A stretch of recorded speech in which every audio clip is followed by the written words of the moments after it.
My computer just froze the hell up, man. I don't know. I don't exactly know why that happened. I don't know. This is actually the second time my computer is frozen up today. I spent $5,000 on this goddamn machine, and it is now freezing up in the middle of the day. So, I do apologize, guys. Listen, man, this is one thing that you guys are gonna have to.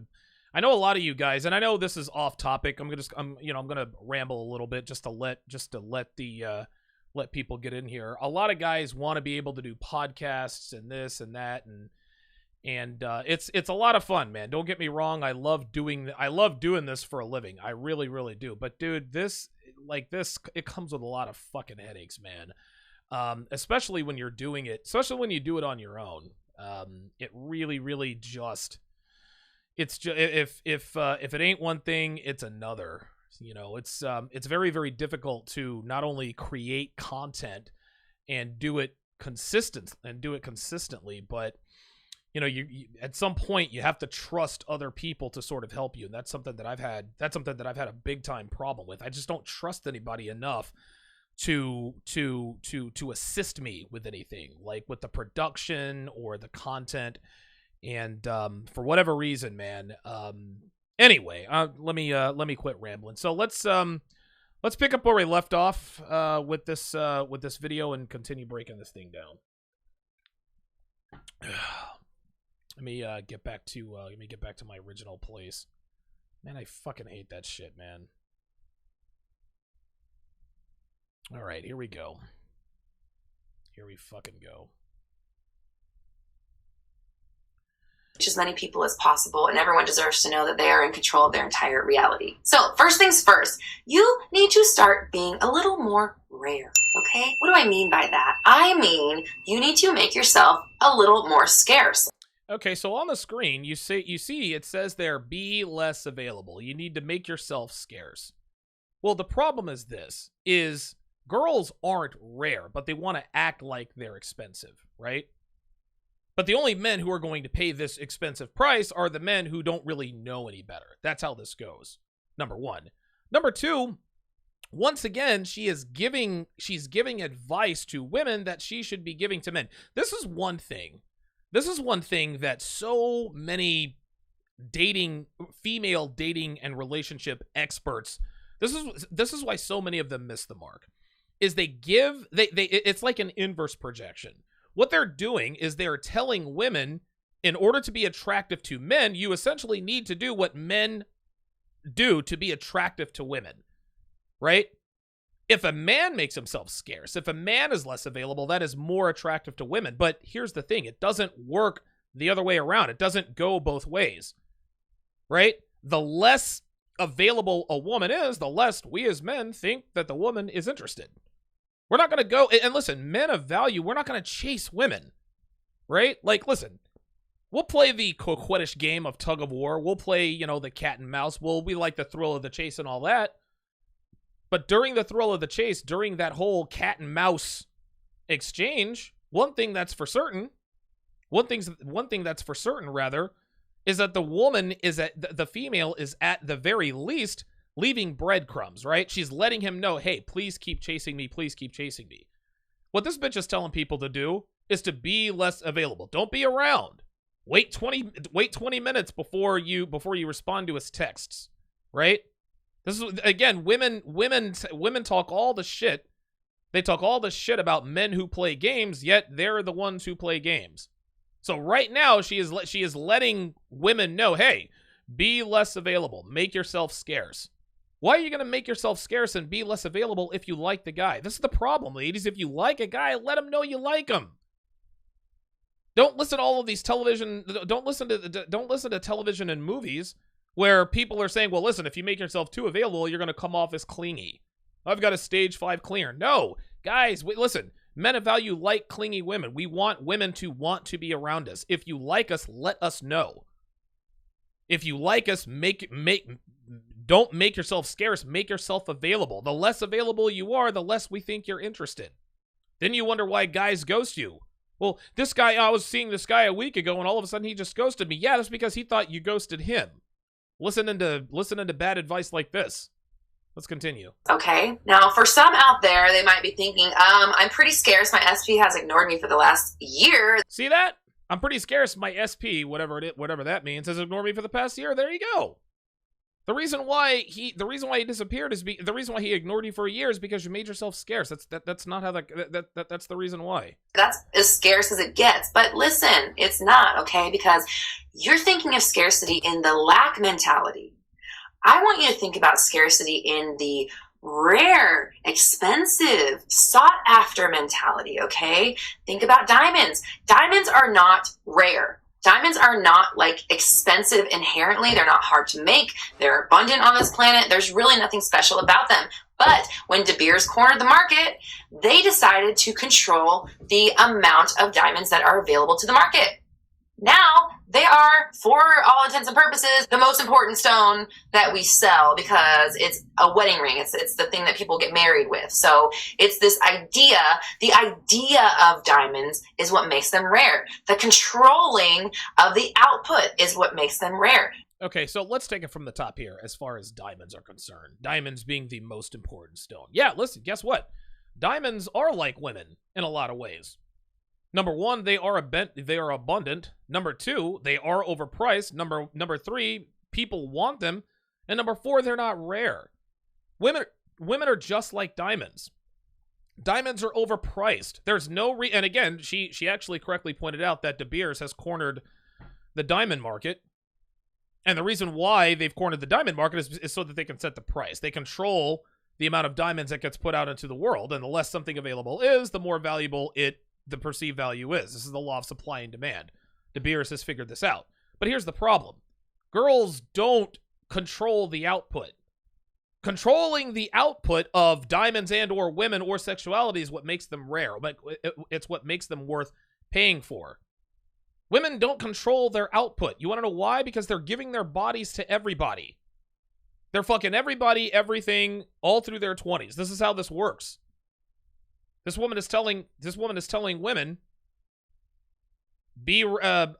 forgive me guys, because I'm still trying to work through this whole computer thing. But this woman is sitting here telling these women, oh, you're like a diamond and be rare and be this and that and the other. Listen, that could be the case if they're not fucking around. If you want to be rare, don't get a bunch of tattoos.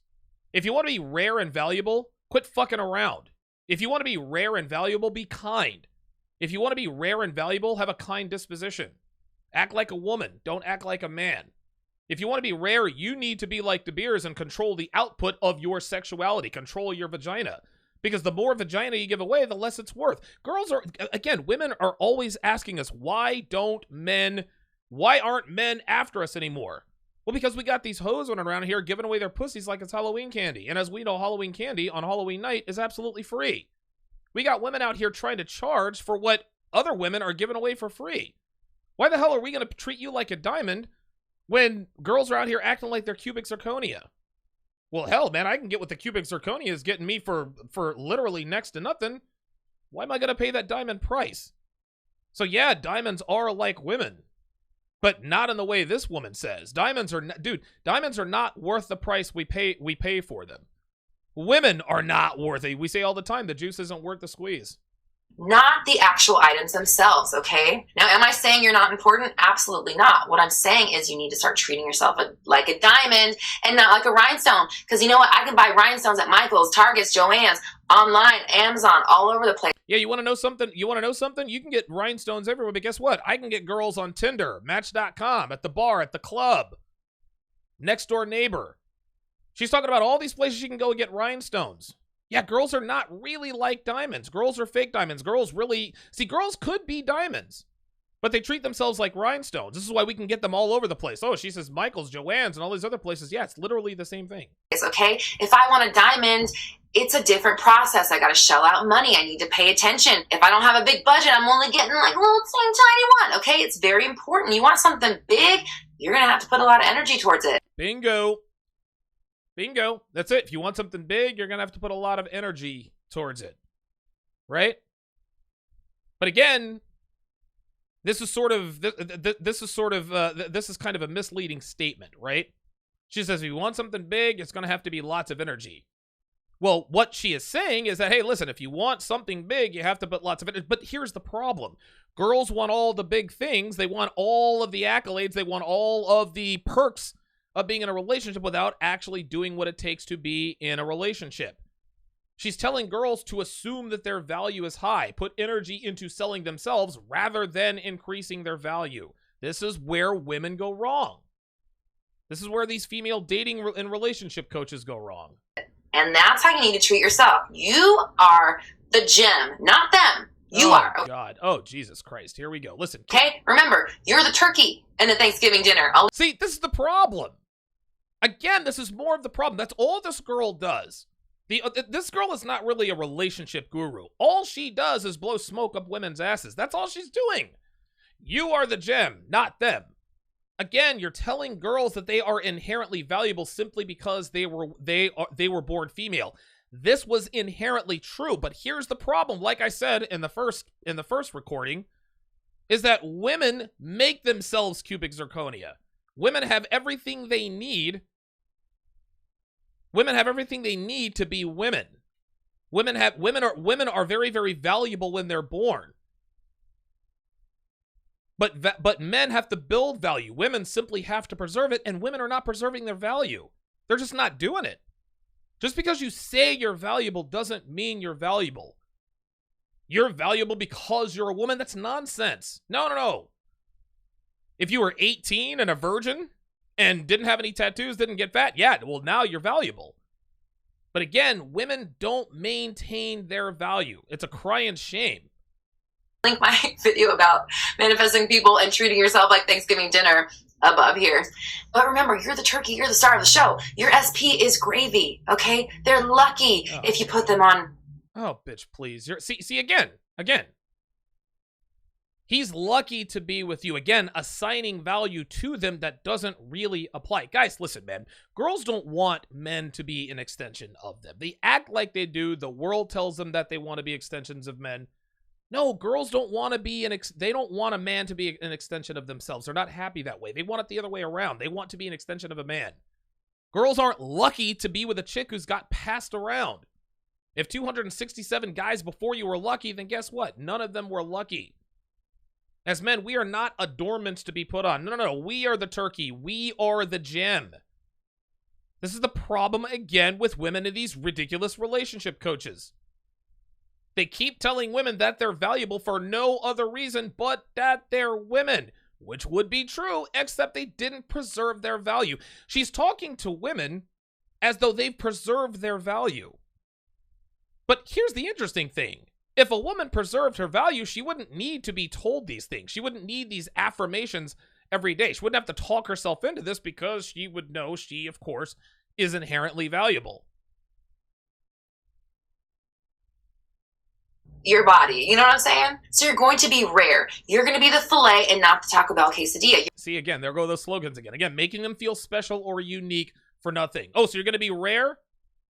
Really? This is one thing that this girl does. This is one thing this girl does is all she's doing is telling them, "Hey, I'm going to blow sunshine up your ass." Right? I'm going to tell you you're special and beautiful and you're rare, but she's not telling girls how to get there. She tells them, hey, you are all of these things, but there's really no proof, right? Like, she doesn't know who's watching her show. Oh, you're beautiful, you're valuable, you're rare. Really? Why? Like, tell me why. Listen, and I'll tell you right now, as beautiful as this girl is, she's not valuable. This girl's worthless. She's not worth the paper she's printed on. You can tell she can tell she's beautiful. She's ruined her body with the bull ring, right? The big tattoo. You can tell she's been ran through. I mean, this is obvious. You can just look at this girl, tell that she has all kinds of black flags. That's how this goes. You're going to set boundaries, okay? You can only talk to me or see me in waking hours. We need to have plans. We're not going to be hanging out for 20 minutes before you go off into another appointment. No. You're taking me out. You're whining and dining me.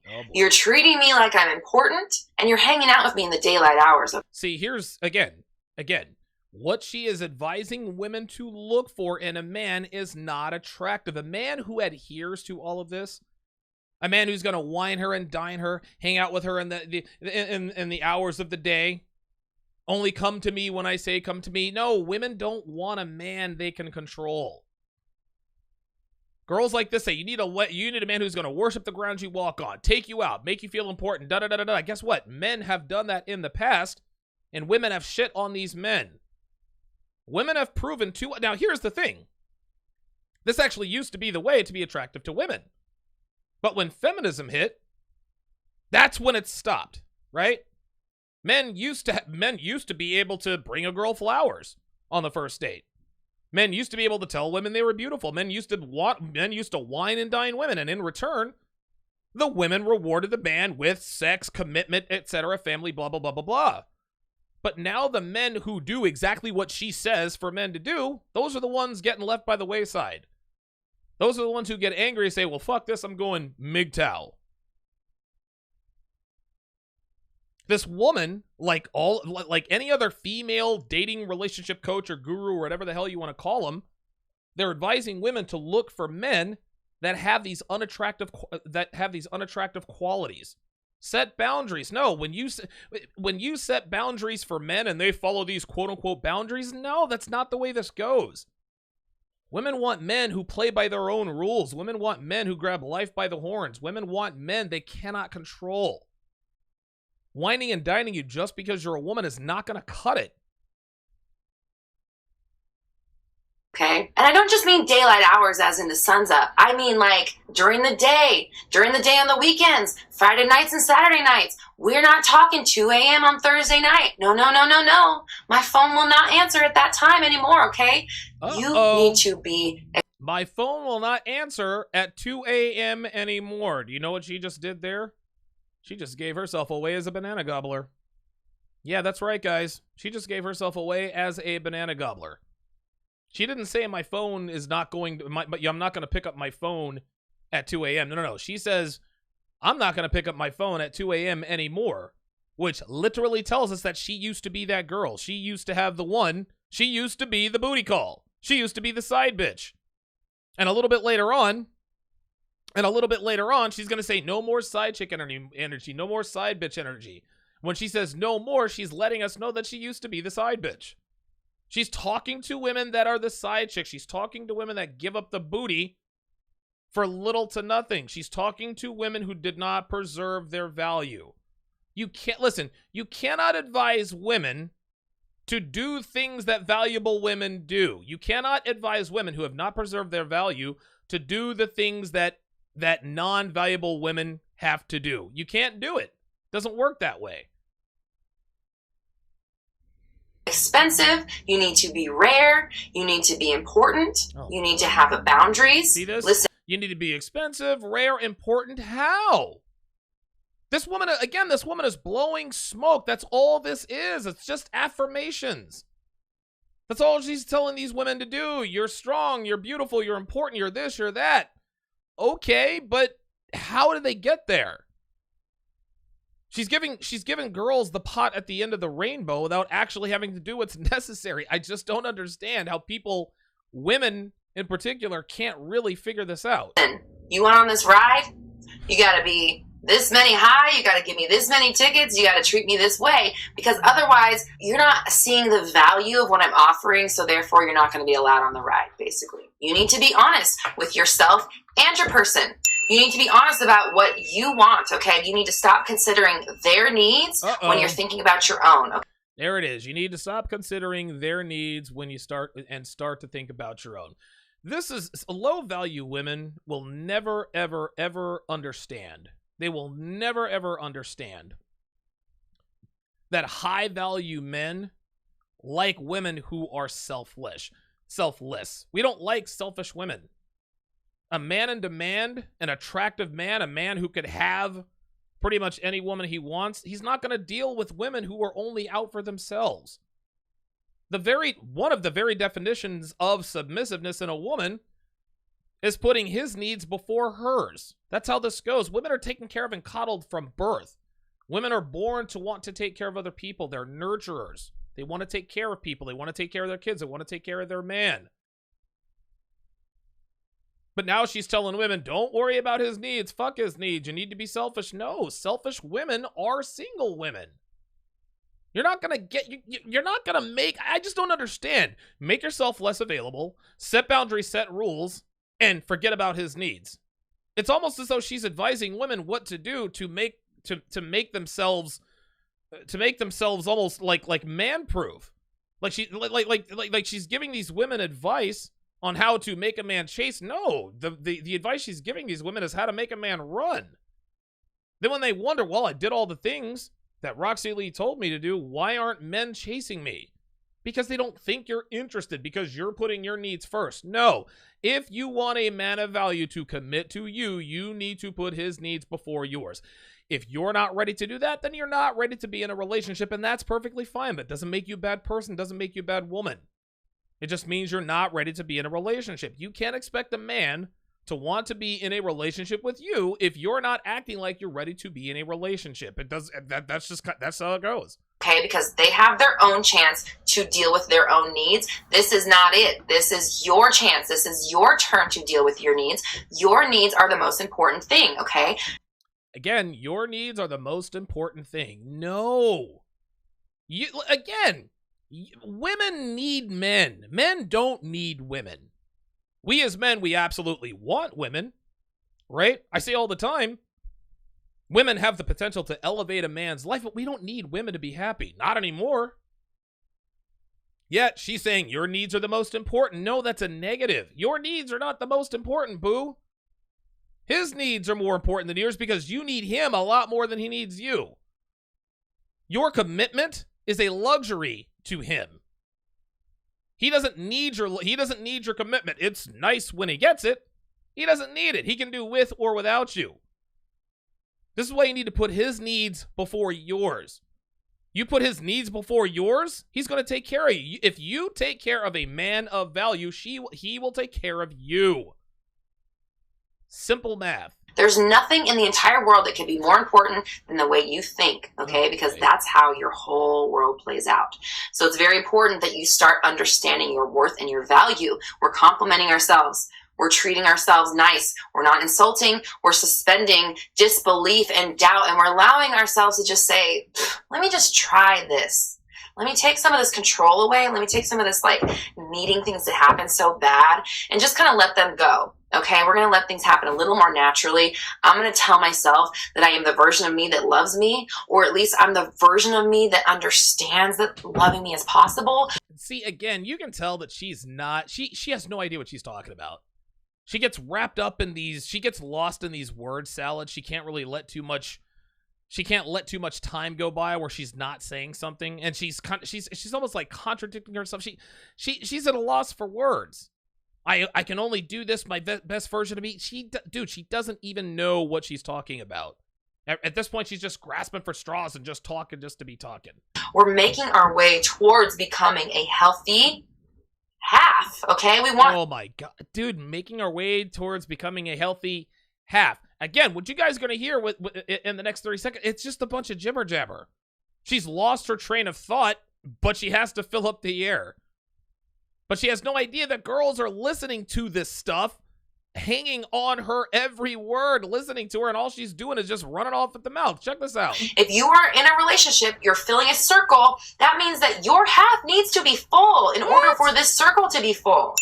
And this world is a mirror. So if you are not full, you're not going to reflect full. The world cannot reflect back to you what you're giving it. Therefore, you cannot manifest a whole version of your person or any person for that matter if you aren't whole. It's a mirror, okay? Dude. So if you've got gaps, guess what? They got gaps in the same place. Okay? That makes zero... Dude, none of what she just said in the last 2 minutes, none of what she said made any sense at all.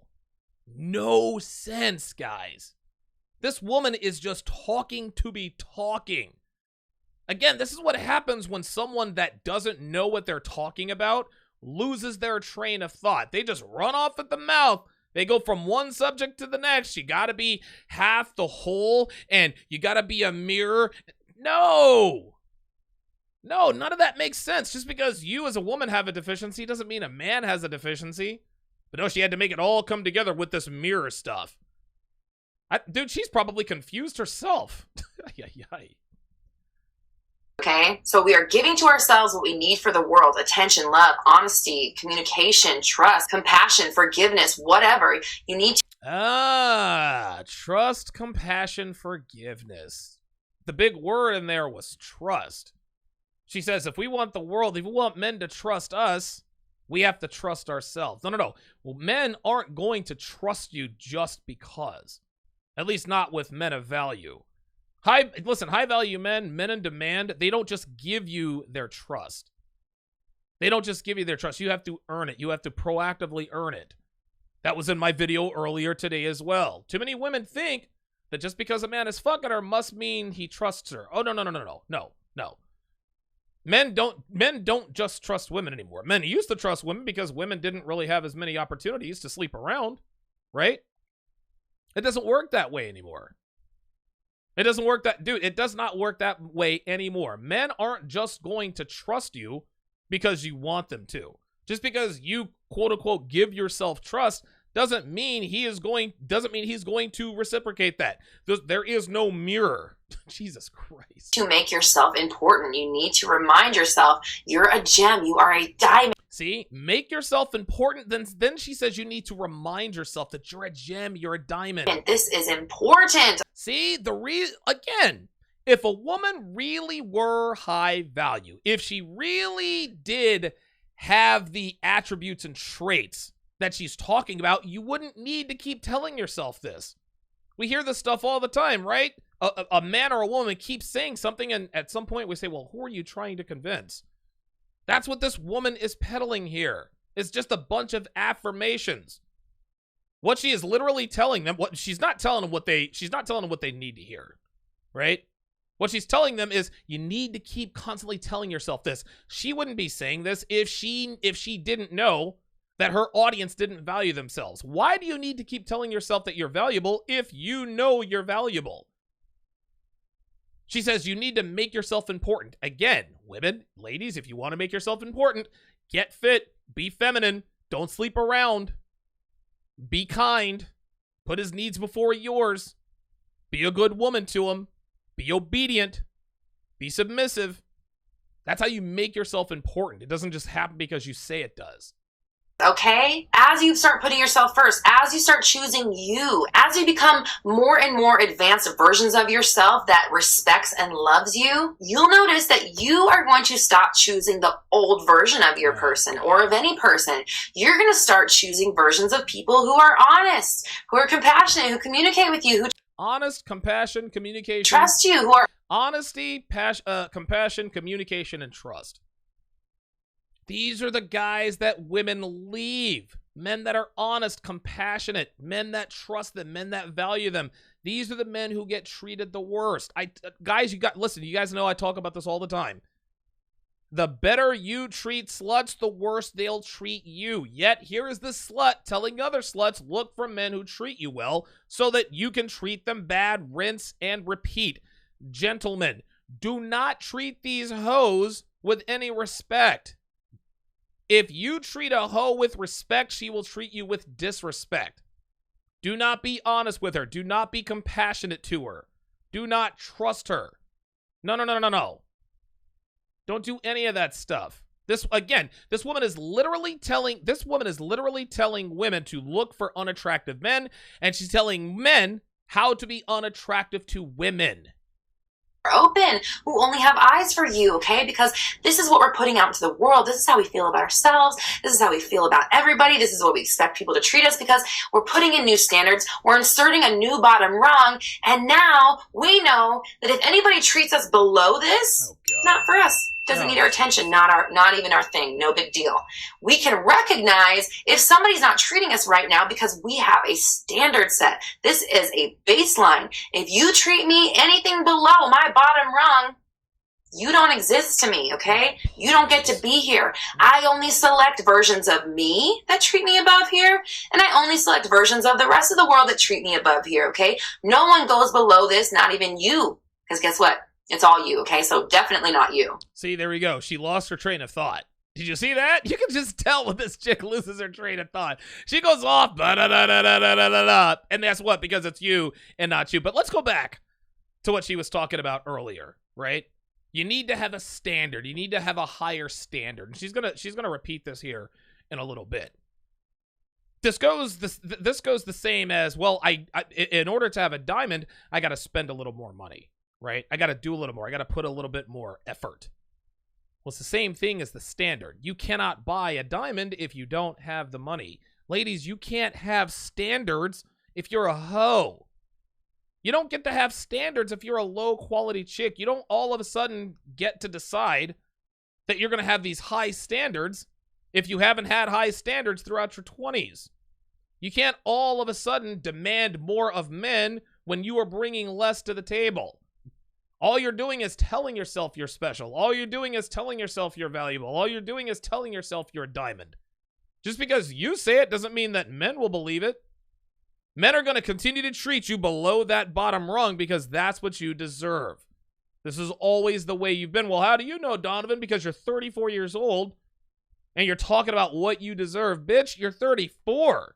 You don't deserve the same things you did at 24. I don't care who you are.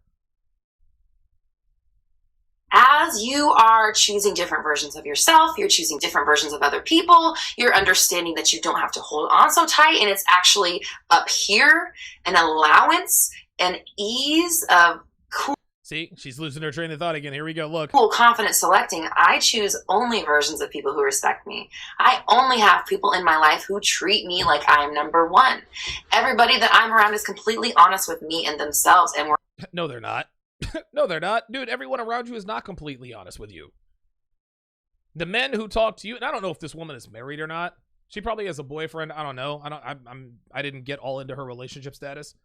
But men have lied to her whole life. Oh, I just totally respect your mind. I totally respect your values. Totally respect your soul. No, they just wanted to fuck her.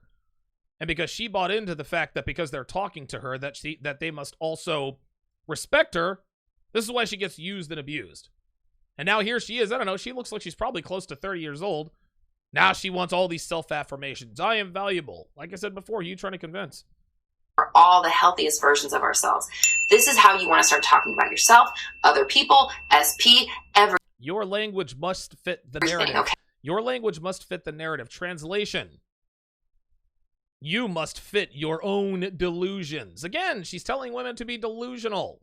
If you think it, if you say it, then you will be it. It will exist. Speak it into existence. Right? Speak it into existence. Speak it and it will be. No, that's not the way it works. Okay, it all has to be like this. And make sure that you are separating out your ideal relationship. Remember, this is like your mashed potatoes of your Thanksgiving meal. Oh, God, again, dude, I haven't even watched the Thanksgiving video. I don't think I want to watch. Jesus Christ. Link my Thanksgiving video. I keep calling it the Thanksgiving thing, but mashed potatoes, your co-starring role. This cooks separately from the gravy, and the gravy is your SP, okay? Do they go together? Yes, but not until they're finished brewing. Not until we have good feelings about SP. Oh my not God. Until... What in the hell do relationships have to do with mashed potatoes and gravy? Right? Again, she's trying to sound like this profound, poetic relationship savant. Yes, relationships are like mashed potatoes and gravy. Both have to be cooked before put together. Ah, Jesus fucking Christ. We have good feelings about relationships. Not until we have good feelings about the turkey. Not until the turkey is done do we eat everything, okay? So it's very important to keep all of this in mind. You are rare, you are expensive, you are important, you're the star of the show. Again, this is the 4th or 5th time she said this. You are rare, you're expensive, you're the star of the show. Again, girls don't have to... Again, and you know what, it's interesting. I think she's probably trying to convince herself as much as anybody else. You are rare, you are expensive, you are this, you are that. All of this confidence that she has, all of this fake false confidence she exudes, comes from her affirmations. But as soon as she stops reciting those affirmations, she goes right back to feeling worthless. This girl feels worthless. Something tells me that this relationship advice is probably more for her. Probably more for her than it is really for anybody else. No more side chick energy. No more side bitch energy. Oh, no more side chick energy. No more side bitch energy. No more means that there was plenty to begin with. Look at this girl, man. Look at her face. She's got the 1,000-cock stare, guys. Tell me this girl hasn't done drugs. Tell me this girl hasn't been rode hard, put away wet. Tell me this girl doesn't have a porn star quality to her. This chick is married. Man, this chick is... Listen, if you're married, if you're happily married, dude, people shouldn't even know who you are. Yet here she is, all made up, got her blonde hair out. I'm surprised she's not showing her cleavage like most of these relationship gurus do. She's not fooling anybody here. No more chosen last. No more. She's been chosen last before. She knows that her audience has been chosen last, so she's telling her audience, no more chosen last. Last resort. No more calls at 2 a.m. coming over for 20 minutes. Guys, she's telling on herself. She's telling on herself. No more coming over for 20 minutes at 2 o'clock. This woman has done this before. She's giving us away. She's letting us know what her past is. She's telling us when she says no more, she means she's done this before. This is hilarious. She has no idea that she's telling on herself. No. We have standards. We know our worth. No one's treating us below that. Period. Okay? This is how we operate from now on. So I want you to comment down below, I pledge to raise my standards. Oh my God. I pledge to raise my standards. Ay. Guys, this is the quintessential example of a woman literally trying to talk herself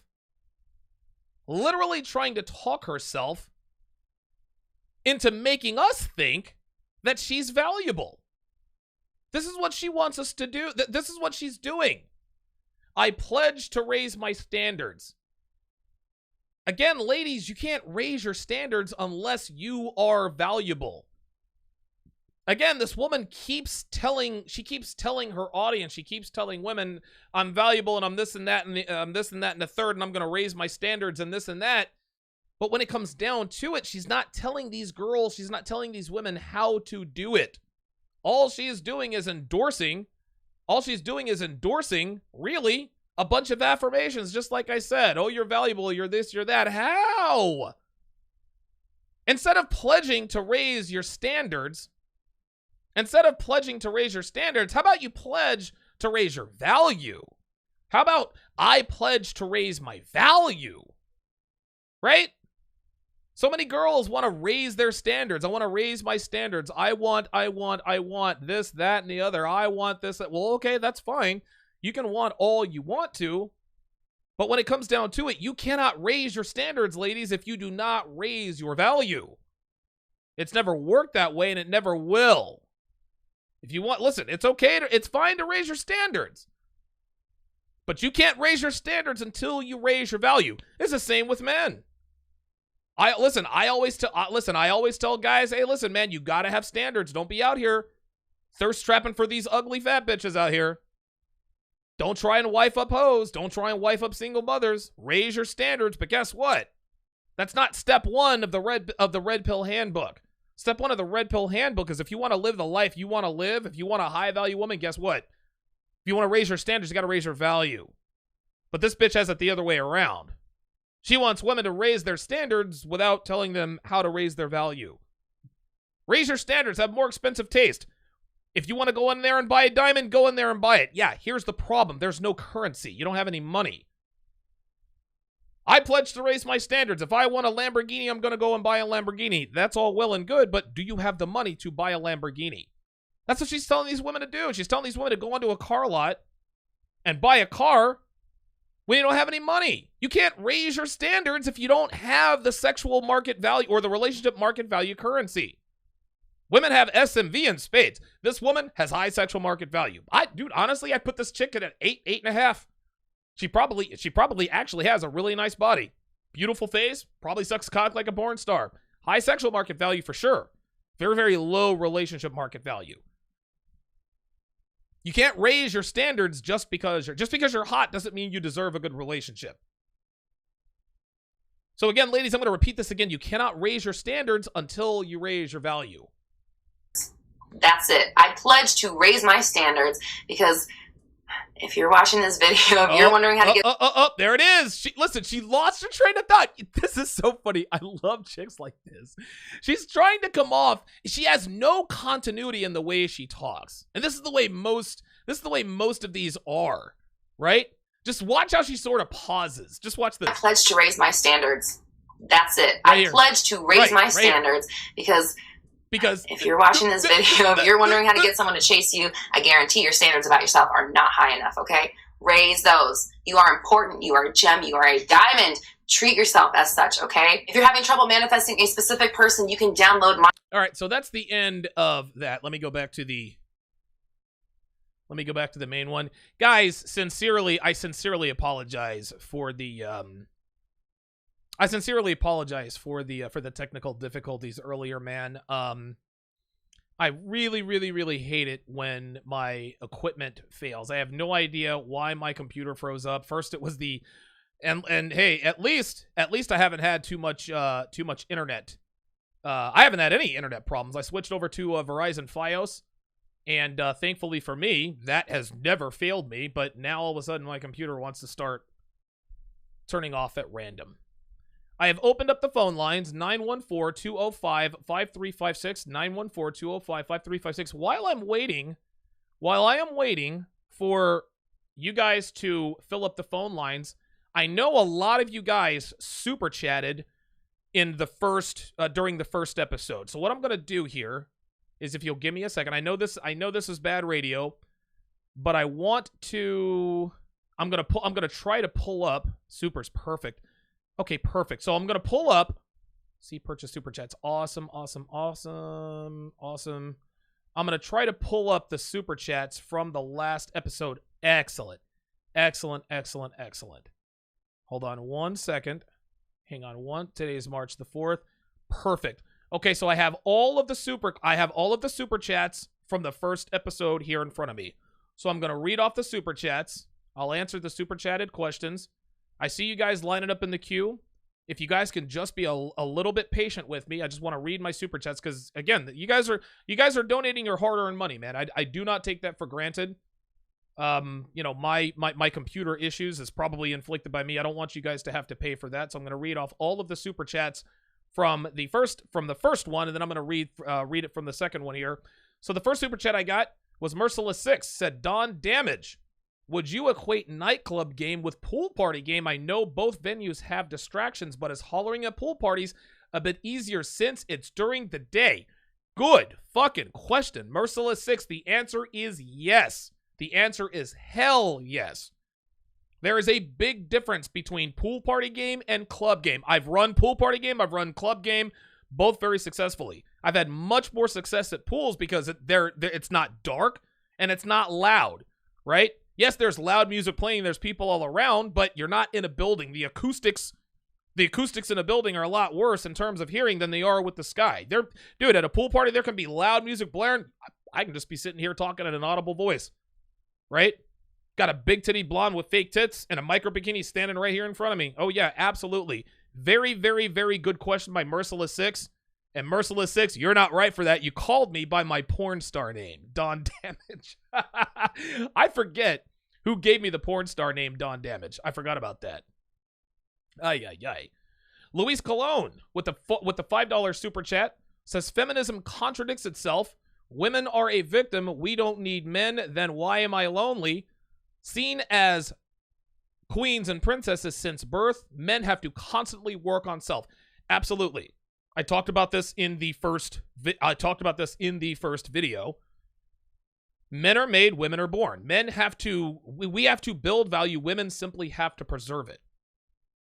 Very, very good comment there by Luis Colon. MGTOW says, 2 important words for women, no and goodbye. $2 super chat, appreciate that. Logical Wavo with the $2 super chat, no comment, I appreciate that. Velen says, how much XP do I get if I slay that monster? Appreciate the $2 super chat there. Winston Wolf, 911 with the $10 super chat says, keep up the good work, big homie. Tom Brokaw with the $5 super chat says, ABC chose Claire Crowley over a hot 23-year-old virgin. There is a feminist agenda trying to convince men that used up women are the most desirable. I talked about this, I think, in yesterday's episode or possibly even the day before. Today's Tuesday, or today's Wednesday, possibly Monday. Yes, the new Bachelorette is 38-year-old Claire Crowley, who, by the way, has been the Bachelorette. She was the finalist. She was one of the 2 finalists with Juan Pablo. Juan Pablo didn't marry either one of those hoes. but he absolutely fucked Claire Crowley on the show. And dude, his response to her was legendary. She's in front of him, she's crying, "Why don't you just tell me you love me?" He says, "Because I don't love you. I loved fucking you, but I don't love you." Then she came back with Bachelor Winter Games. She had a choice between two men, and she went with the hot German who literally just treated her like shit. Then she made a reappearance on the reunion show. She got engaged to this French guy. I think his name was Ben. That didn't work out. And now here we are, 6 years after being rejected by Juan Pablo for all the world to see. She is now the new Bachelorette. So now ABC is trying to push the agenda, just like Tom Brokaw said, that 38-year-old women who have been passed around, rode hard, and put away wet are more valuable, it seems, than a 23-year-old version. You can't make this stuff up, guys. Can't make this stuff up. Good comment there by Tom Brokaw. The Steel Curtain with the $5 super chat says, "You can put lipstick on a pig, but it's still a pig. No way I'm paying top dollar for a $2 thought." Steel Curtain, you actually got the price wrong. Probably worth about 50 cents. Probably worth about 50 cents. Charles Reinhardt with a $20 super chat. No comment. I see you in there. I actually see Charles Reinhardt with another $20 super chat, so I appreciate you with $4 super chat, $40 in super chats. The Steel Curtain says, "Can you say the word vomit? Hashtag silly ass thought." Absolutely. Absolutely. Francis Anamaji says, Lord Commander Donovan leading men into battle against these female wildlings. Just a little something for the tip jar, good sir. Appreciate that. Appreciate that very much. So I appreciate the super chats from the first show. And again, I see you guys in the phone lines. I see you guys on the phone lines. I'm going to get to you guys in just a second. Just got a few more super chats to read. The Steel Curtain with another $5 super chat. Actually, you know what? I think I have read them all. Oh, I guess I read them all the way up to the beginning. Okay, very good. So the only other super chat is Bramblebush with the $5 super chat says, "I guarantee you she recorded this video after being completely debased and humiliated the night before, and she loved it, but now feels ashamed." Yeah, I wouldn't doubt that. Wouldn't doubt that at all. 1,124 people watching. 914-205-5356 is the number to call if you want to get in on the discussion. Let's start things off here with area code 707. Area code 707, you're on live with Donovan. What's your name? Where are you calling from? Hey, is that me? This is you. Hey, Donovan. My name's Matt, call from Sacramento. Stereotypical, long-time listener, first-time caller. So I have a question about just how are you able to listen to her? Like, that was the biggest crock of crap I've heard in a long time. Yeah. From a dating coach. Yeah. I mean, it's like unreal. I mean, the world's a mirror. All this Thanksgiving dinner bullshit. It's just, dude. You couldn't even get what she was trying to say. But my question is like, why is it that with all these dating coaches, they're all about gassing up women? That's all it is. That's all I've ever heard. It's nothing new, but how is it that they're still able to sell it? Yeah, because women, and you make a very good point. And most dating coaches, the most successful dating coaches, I guess, by the numbers, are the men and women who gas women up. Well, again, this is because women prefer pretty lies over ugly truth. It is far more profitable to tell women what they want to hear instead of telling women what they need to hear.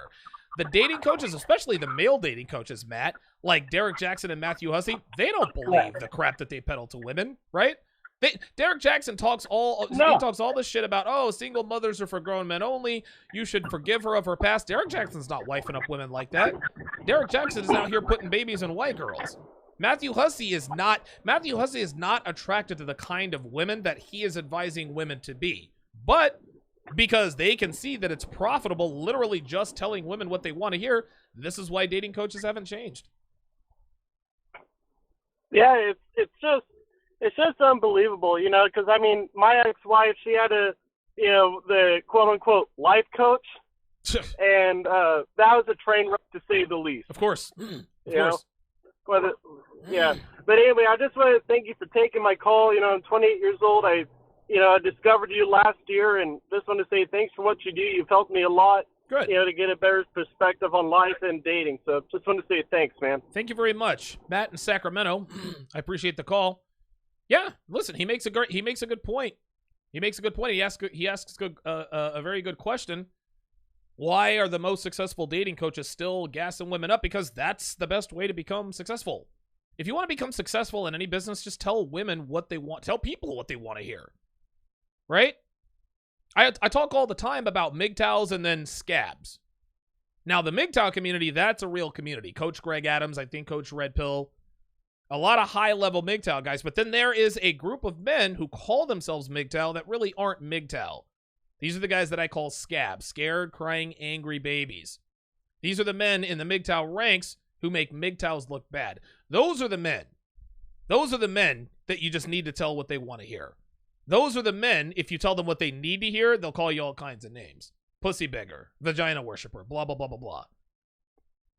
If you're a man and you call yourself MGTOW and you find yourself getting upset with dudes like me, then you're not really a MGTOW. You are literally a scab. You want to be told, you want affirmations. You don't want confirmations. You want us to blow smoke up your ass, tell you women ain't shit, there's nothing you can do. You deserve pussy just because you have a cock and balls. You deserve a good woman because you have a Y chromosome. Not how it works. Not how it works. Ralph E. with the $10 super chat. Appreciate that. He says, the reason women shouldn't be promiscuous is because of biology. Men are fertile daily. Women aren't. Men subconsciously know this, and that's why they are repulsed by thoughts. Good comment there by Ralph E. Appreciate the $10 super chat. All right, let's go to area code 650. Area code 650, you're on live with Donovan. What's your name? Where are you calling from? Hey, good morning out here in San Francisco, Donovan. It's AJ calling again. Hey, AJ, what's up, brother?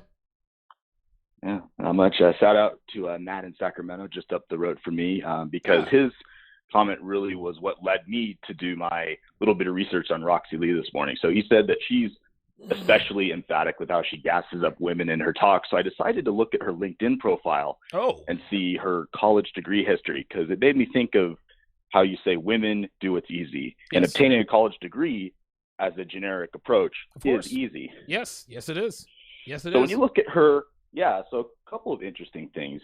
So it looks like she went to Metropolitan State University of Denver, and it took her 7 years to get a BA in behavioral sciences. Not only that, she's a proud member of I've never even heard of this one, the Sigma Sigma Sigma sorority. What? That probably doesn't even exist. Probably some shit that her and her friends made up. So it took her 7 years to get a useless college degree from a directional school. Does that sound about right? Yeah.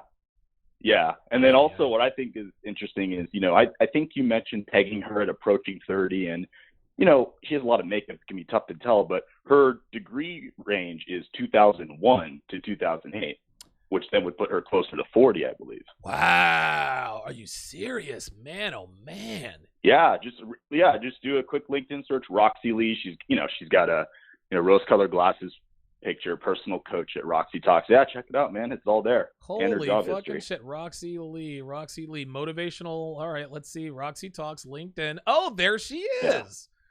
Oh, there she is. Dude, her LinkedIn profile actually kind of looks like Facebook. Looks more like a Facebook profile. So she's been a motivational speaker. Big surprise, right? Yeah, so she's been a motivational speaker in LA. Wow, singer-songwriter, of course, social media director, lead singer. Yeah, not too many surprises here. Yeah, right.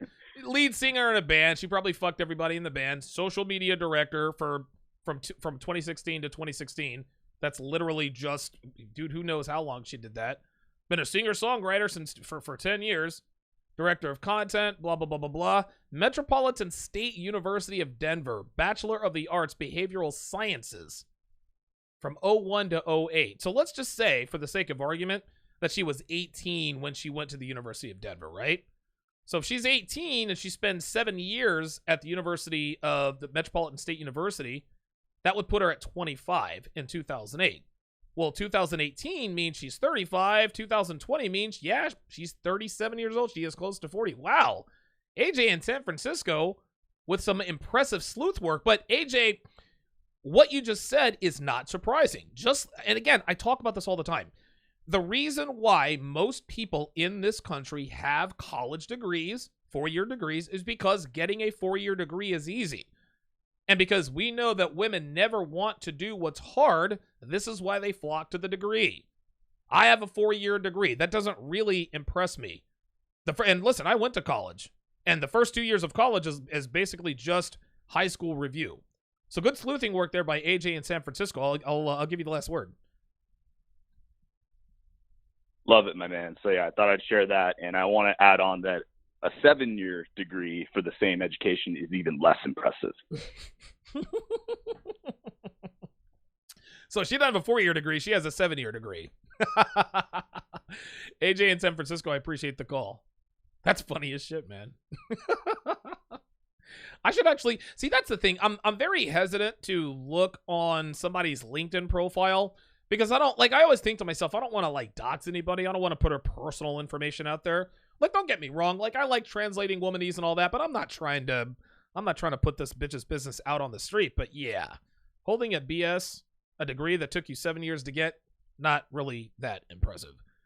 Negative Free Roll with the $5 super chat says, your ability to translate womanese is impressive. Thank you for all the red pills. Absolutely. Well, the reason why I'm able to translate womanese is not because I'm special or I'm some sort of sage. I've dated and fucked many, many women. I've been in every situation with every kind of woman imaginable. And when you have enough experience with women, at some point, it just snaps. So yes, I happen to be fluent in womanese and proud of that. Area code 754. Area code 754. You're on live with Donovan. What's your name? Where are you calling from? What's good, Donovan? It's Kofi from Connecticut. Hey, what's going on, man? I'm just at work right now, driving the truck. What's it called? This bitch, she didn't believe one word she said, man. I used to work sales, and I know you said you work sales as well. Oh yeah. I took Jordan Belfort's course, the Wolf of Wall Street thing. Yeah. And he spoke a lot on what's it called? Tonality, right? Yes. Her tonality was not congruent at any point in this thing. And especially to my brothers out here who are listening, if you want to lie to your chick better, work on your tonality and really take a look at that, and that would be a thing as well that can help you move forward in the game. Also, to the 24-year-old trucker who called in, I'm also a 24-year-old trucker. Bro, there's so much pussy in these streets, man. You got to get your Tinder Pro account. You're making money, put it towards something. Tinder Pro account, map out your route, and put your pins out there. That's all I got to say for the preacher. Very good, man. What was your first name again? Kofi. Okay, Kofi in Connecticut. Excellent. Kofi in Connecticut, I appreciate the call, man. And I like that he's advising. There's a 24-year-old trucker. I forgot what his name was, but I think he was originally from Indiana, but he was in another state, or it might have been the other way around. Very, very good advice there by Kofi in Connecticut. Let's go to area code 817. Area code 817, you're on live with Donovan. What's your name? Where are you calling from? Hey, Donovan, this is Kenneth in Fort Worth again. Ken in Fort Worth, how you doing, man? Doing pretty good. Hey, listen, I just wanted to say something about, what these girls are telling each other. I told you this on the first time I called. And the first time I called, it was you and 3 other guys. You were on a Foursquare panel. Yeah. And I called in saying I'd been married a long time and I had turned beta and all this other kind of stuff. And I got some savage responses to that. Pretty brutal. This isn't about marriage. This is about you. It was really, and I got told some really hard truths about myself. And you know what I did the next day? What'd you do? I tuned right back into your show. Into your show because if you look around your life and you know that you need to change something, the advice that you're going to get is going to sting. That's right. Because you need to change something. And all these girls are doing is this life affirmation stuff. You're already so great and you just need to recognize it. No, you're not. Yep. You're not great, and you need to make serious changes. And it flabbergasts me how they consider that to be life advice that's worthwhile. Right. I just don't get it. And then, Kenneth, they take this life advice, and then they wonder why they're still in the state that they're in. Well, I listened to this life coach. Roxy Lee told me I'm a diamond and I'm beautiful and I'm rare and I'm this and I'm that. She told me I should ignore this guy. She told me I should make myself rare, make myself scarce. She told me I should be selfish, not give a shit about his needs. Right? So why am I still single at 37? Like, what? Well, the reason why is because, just like you said, women are not looking for confirmation. They're looking for affirmation. And it's just like you said, Kenneth. You were told some hard truths. Any sort of advice you're going to get that's really going to affect change, it is going to sting a little bit, and sometimes it stings a lot. I'll give you the last word. What I was going to say is I love listening to your show, listening to you break down these feminist talking points. Every single time you do, like some of the other guys, I'm amazed at how you can just go through it. But it reminds me of that end scene in Billy Madison.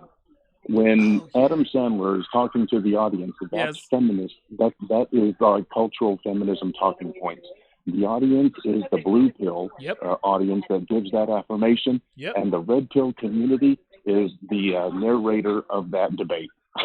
Very good, Kenneth. Dude, time. Listen, that is the call of the day. And you and I, well, I'm 42 years old. I don't know about people in the audience. I think I probably have not a young audience, but there are a lot of guys who probably aren't old enough to remember the movie Billy Madison starring Adam Sandler. That was apropos, Kenneth. That was a very, very good analogy. Thanks for the call, and thanks for the analogy. Very good call there by Kenneth in Fort Worth. That was good. I like that. Very, very good. Merciless 6 with the $2 super chat says, saw at Roxy Lee Talks on IG. Yep, she still gets the D. Yeah, man. Like, you can listen, dude, Roxy Lee is hot. Like, Roxy Lee is nasty hot, right? Like, she's got that look that makes you want to do bad things to her, man. Like, dude, every once in a while you come across like, this is actually she's got kind of the same sexual allure that Devin has. Devin is not classically beautiful. She's not this raving beauty. She doesn't have movie star model looks. She has an above average face. She has a smoking body. So when she's all dressed up, she's not really hot. She's nasty hot. Like, Devin makes me want to pull her hair and smack her ass and call her names and fuck her till she cries. Eon Persad is the newest member of TSR Towers. I appreciate the support there. You now have membership privileges. Falcon RS with the 100 CZKs. I think that's roughly $4.40. Says, just to throw some support and suggest more debating actual female sanity. Where is the line between denial and insanity here? Seriously, some old dude psychologist should join us here from time to time. You know, we actually do, in the Redman group, we have Dr. Sean T. Smith. I think he's a licensed psychologist. He's actually reached out to me a couple of times. He actually wrote a book. I forgot what book he wrote a while back, but I've heard it's a very, very good book. So I might look into getting somebody else on the show. But listen, I mean, I'm gonna pat myself on the back. Nobody breaks down womanese better than I do. Nobody deciphers what women say or reading between the lines like I do. So, but that's a good suggestion. Very good suggestion. Ralph E with another $5 super chat says, women giving advice to men. Simp for me. Women giving advice to women. You're perfect. Spot on. Spot on. Guys, dude, this is why I love you guys. This is why I love you guys. This is exactly why I love you. Because you guys are the smartest audience in the manosphere. Smartest audience in the manosphere. Oh, MLD is in the house. Yeah, Dr. Sean T. Smith has he's got a doctorate. Yeah, that's why he's Dr. Smith. The Tactical Guide to Women. That's the book he wrote. Appreciate MLD there with the assist. 1,103 people watching. Let's keep the party going. Area code 541. You're on live with Donovan. What's your name? Where are you calling from? Hey, Donovan. This is Jeremiah in Southern Oregon. Jeremiah in Southern Oregon. What's going on, brother? Not a whole lot. Just taking my dog for a walk before I go to work this evening. Okay. But first-time caller. I've been shadow watching you and the guys from Rule Zero for some time. Okay, appreciate it. A couple of quick comments. But when Roxy there was talking earlier, she was giving this whole list of like trust and compassion and all this other stuff. Right. I think the key word was forgiveness. I think she feels really guilty about the things she's done in her life. Of course she has. Of course she is. Yeah, and I know that was just my observation there with the other one. But yesterday, I wasn't able to call in. You guys were talking about red pill movies like Blue Valentine and all this stuff. Oh, yeah, yeah. one I don't hear get mentioned enough is Intolerable Cruelty with George Clooney and Catherine Zeta-Jones, where he's like the Hollywood divorce lawyer. Yeah. Intolerable That Cruelty. movie, Is that watch red that. pill? That'll red pill you like you would not believe. And another one that is kind of out there came out in 2012. It's called Paradise Love. Oh, okay. It is about German and European women going to like Africa to participate in sex tourism. Oh my God! Like you want to see? So it's a bunch of white girls, movie, but it's based on real life stuff. So it's a bunch of white. Holy hell, that movie! So it's a bunch of will wake you Caucasian up. women who go to Africa to get fucked by African men. Is that what that is? Yeah. Actually, yeah, it's like actually kind of sounds like a porn. Like these are like people's grandmothers and stuff, like blue-haired biddies going to Africa to have like sex with like Kenyan and Ethiopian guys. That's gross. So we're not talking about young hot white girls. We're talking about old grandmothers going and getting raw dogged by these dudes in Africa. Yeah. But I mean, but the thing is, and like this like debuted at cons and things like that. And it was like, oh, this is like a great story of like female sexual empowerment and stuff. Flip the script. If that was like a documentary about guys going to practice sex tourism, they would have been like doxxed and just like eaten alive. Ay. Jesus Christ, man.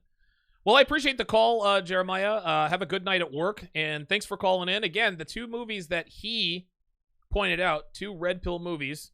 And again, red pill movies, red pill songs, you know, I like all those suggestions. Intolerable Cruelty, starring George Clooney and Catherine Zeta-Jones, and Paradise Love. That was back in 2012. Intolerable Cruelty and Paradise Love. Area code 242. Area code 242, you're on Live with Donovan. What's your name? Where are you calling from? Stefano from Nassau. Stefano from Nassau. What's going on, brother? I just want to say everything cool. I just want to say this one thing. Banging fat chicks is treason against the manosphere. That's all I have to say. He says getting with fat chicks is treason against the manosphere. Yes. Guys, when you act thirsty, if you're a chubby chaser, if you gas women up, you are committing treason. You are committing treason against your fellow man. If you see a fat man with an overweight woman, hey man, sexual market value about the same. But if you see an in-shape dude with a big woman, you look at him and say treason. You are betraying your fellow man. You're lowering our collective sexual market value. Let's go to area code 406. That was funny by Stefano in Nassau. Area code 406. You're on Live at Donovan. What's your name? Where are you calling from? Hey, man, this is Alex. I'm calling from Montana. Alex in Montana. How you doing, brother? All right. I just wanted to share a story with you guys. Sure. This one girl I was with, well, I was never with her, actually. So I was head over heels for this girl in high school, and I let her know it, right? Oh, boy. So she did this dance with me for a little while, right? And kind of led me on, but nothing really happened, right?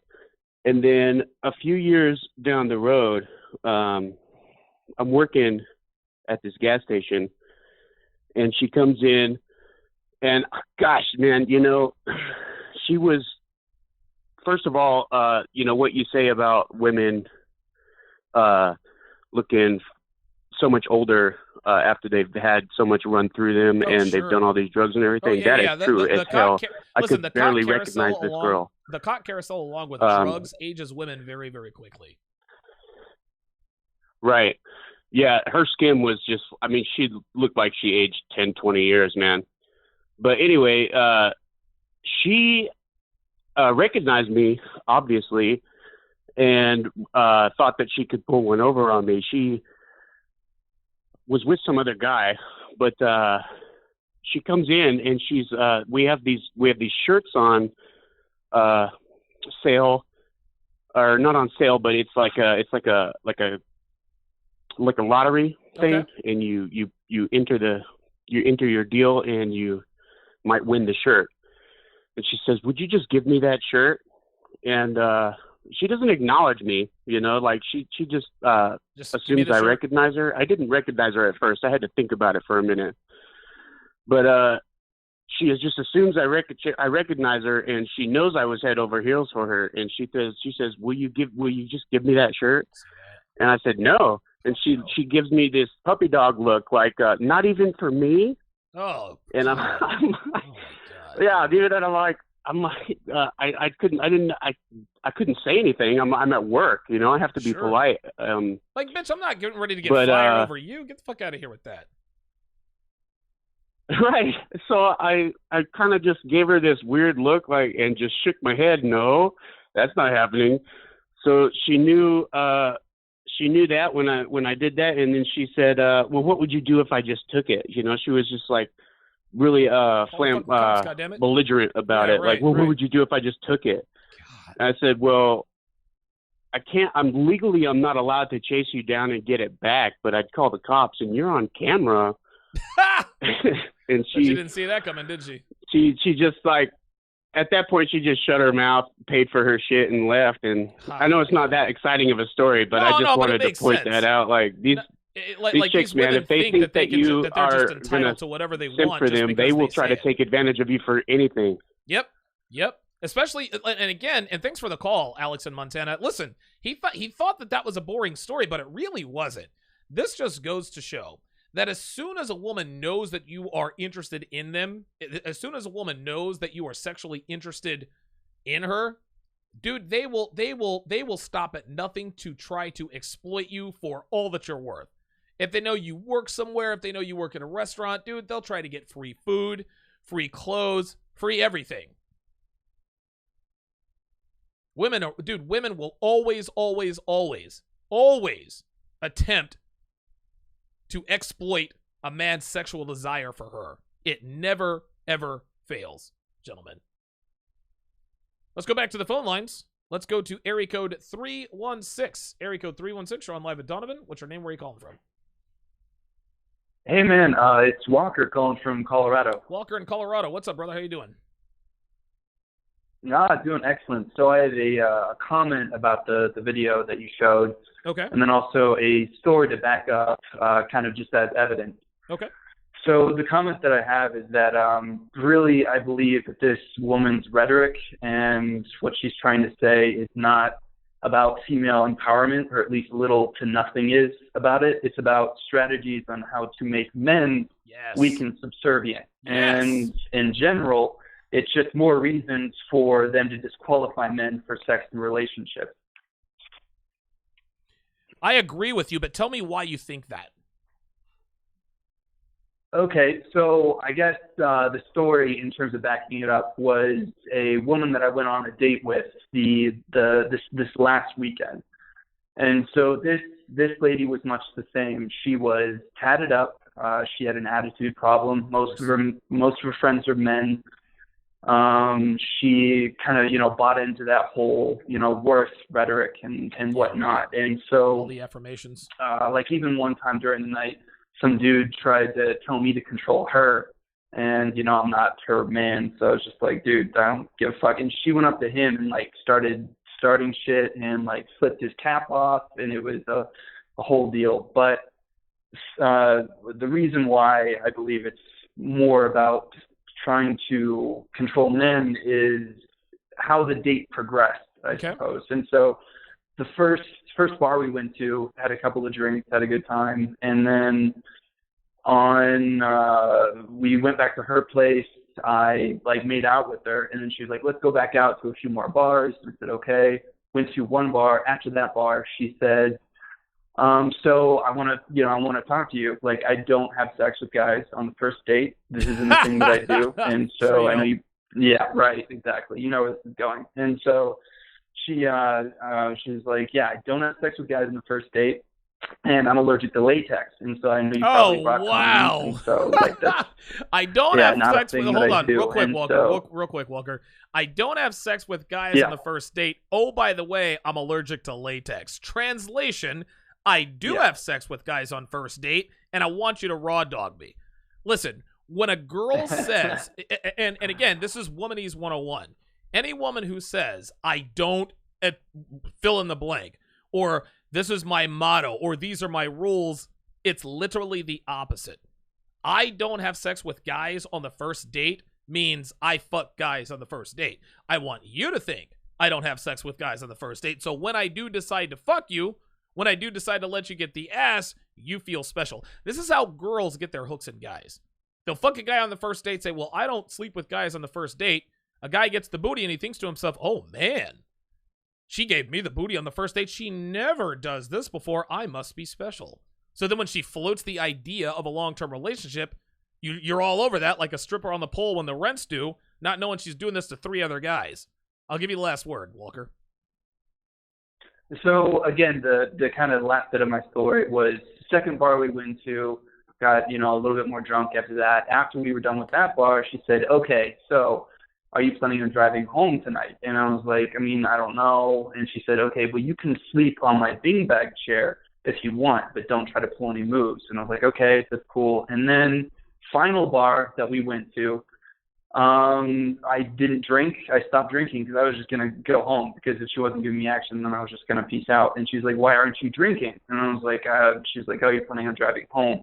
By the end of that time at that bar, she had her legs over my legs. She was sucking my thumb in the middle of the fucking bar and telling people as we left that she was going to take me to fuck me. So, nice. You know, did you bang her? You know, long story short, that's what happened. Oh yeah, no, yeah. That's what happened for sure. Yep. I appreciate the call, Walker in Colorado. Yeah, listen, that's the quintessential story. I don't sleep with guys on the first date, yet she absolutely gave up the ass on the first date. Not surprising at all. Not surprising at all. All right, let me give me 2 seconds here. All right, area code 713. Area code 713. You're on Live with Donovan. What's your name? Where are you calling from? Yo, this is basically Nerd again, calling from Houston, man. What the hell is this chick talking about? Man, like, listen, bro, seriously. she don't know. She doesn't know. I mean, like, and then the fact about being nice and taking out on dates during the daytime, I said, bitch, don't you know that guys already do that?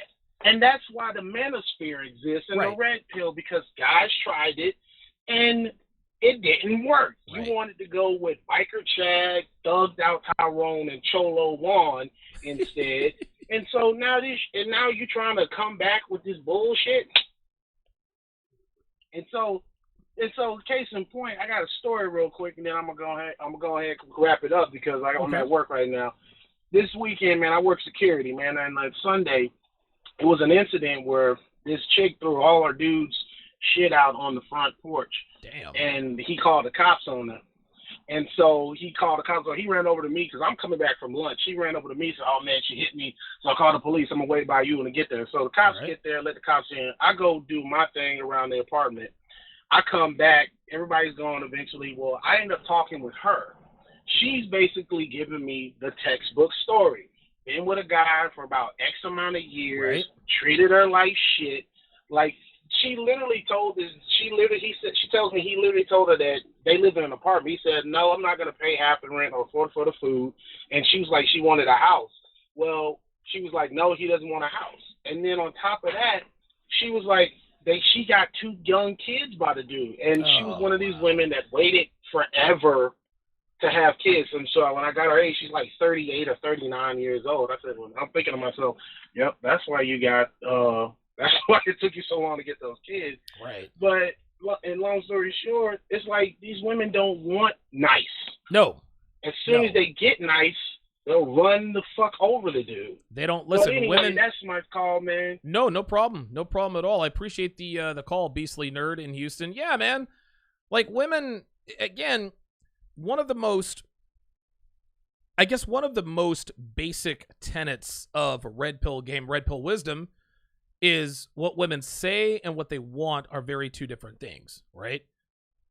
Something that's related to that is that what women say they want and need, they really don't want and need. And the reason why women will never give guys real dating advice. Like, a woman will never say, listen, treat a girl like shit, and she can't get enough of you. They can't say that because it makes them look like a slut. They don't want to give up the game, right?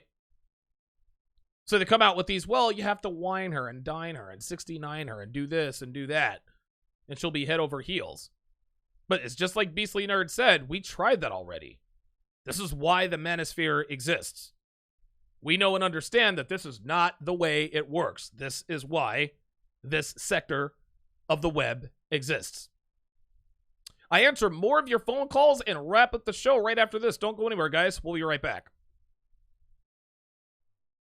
Gentlemen, if you want the blueprint on how to mold and shape a woman into exactly what you want and need, you need to get your hands on my 7-hour 5-part audio course, How to Build a Quality Woman from the Ground Up.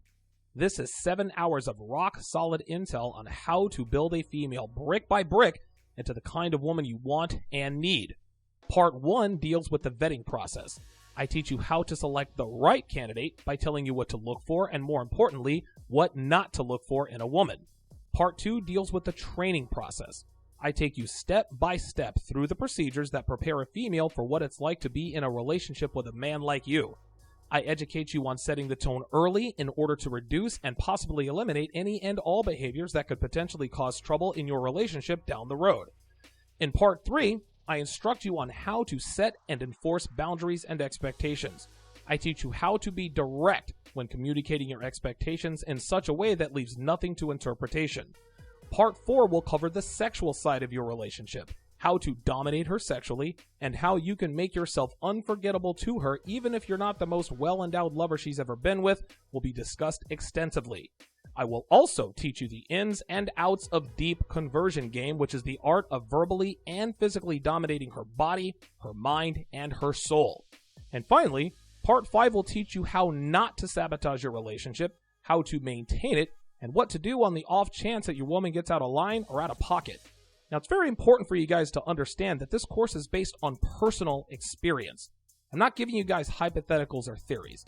These are techniques I use in my own relationship to this day, and anyone who follows me has seen that my techniques work and work well. Now, this isn't a cheat code or a magic bullet either, guys. This course isn't a turn her into the woman you've always wanted using this one weird trick, or how to make any woman your sexy, submissive sex slave with these 3 magical phrases. No. That's not what this is. So if that's what you're looking for, keep your money.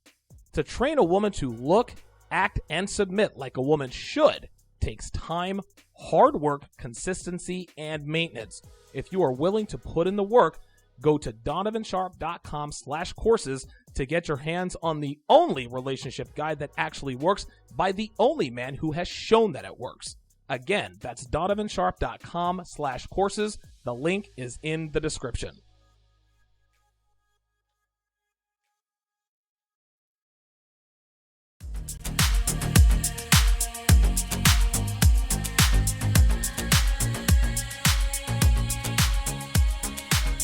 Welcome back to the show. Thanks for sticking around. Again, donovansharpe.com/courses is where you can get your hands on that 7-hour 5-part audio course, How to Build a Quality Woman from the Ground Up. Hundreds of men have made that purchase. They absolutely do not regret that purchase. I get testimonials all the time about the difference they've seen in their wives and girlfriends since purchasing the course. If you're a patron, if you do become a patron, you get 40% off all of my courses. You get 40% off all of my courses if you are a patron. Again, you can become a patron at patreon.com/DonovanSharpe. Again, that is patreon.com/DonovanSharpe. Pardon me.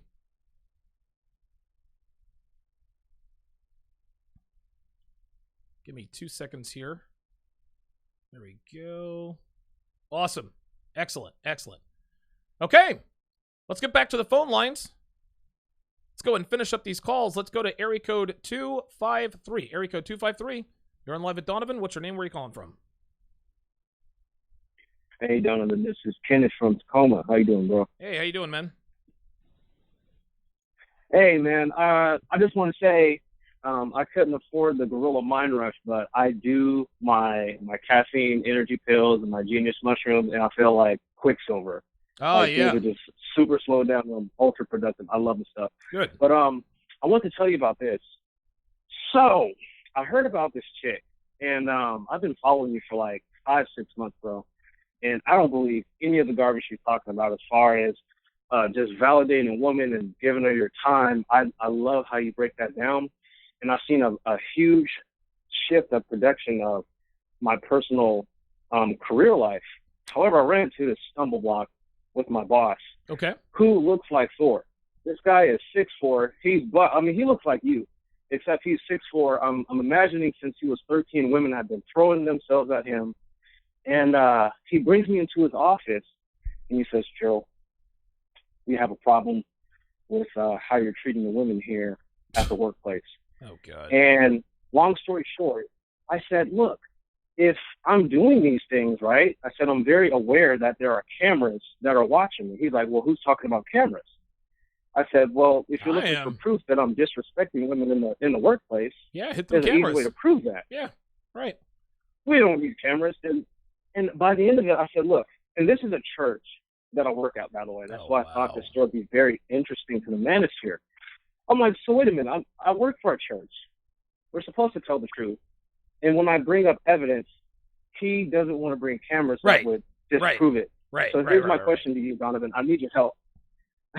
I need your help, bro. It's like, okay, so we don't believe these women that push this bull that you're validated, that you don't have to do the hard work, which I pride myself in. I think there's a lot of guys that gas up the women because they're afraid to fail. Right. And that's the biggest love that I like about Red Pill and the message that you preach. However, how do you be more successful with guys that are in the blue pill and they force it?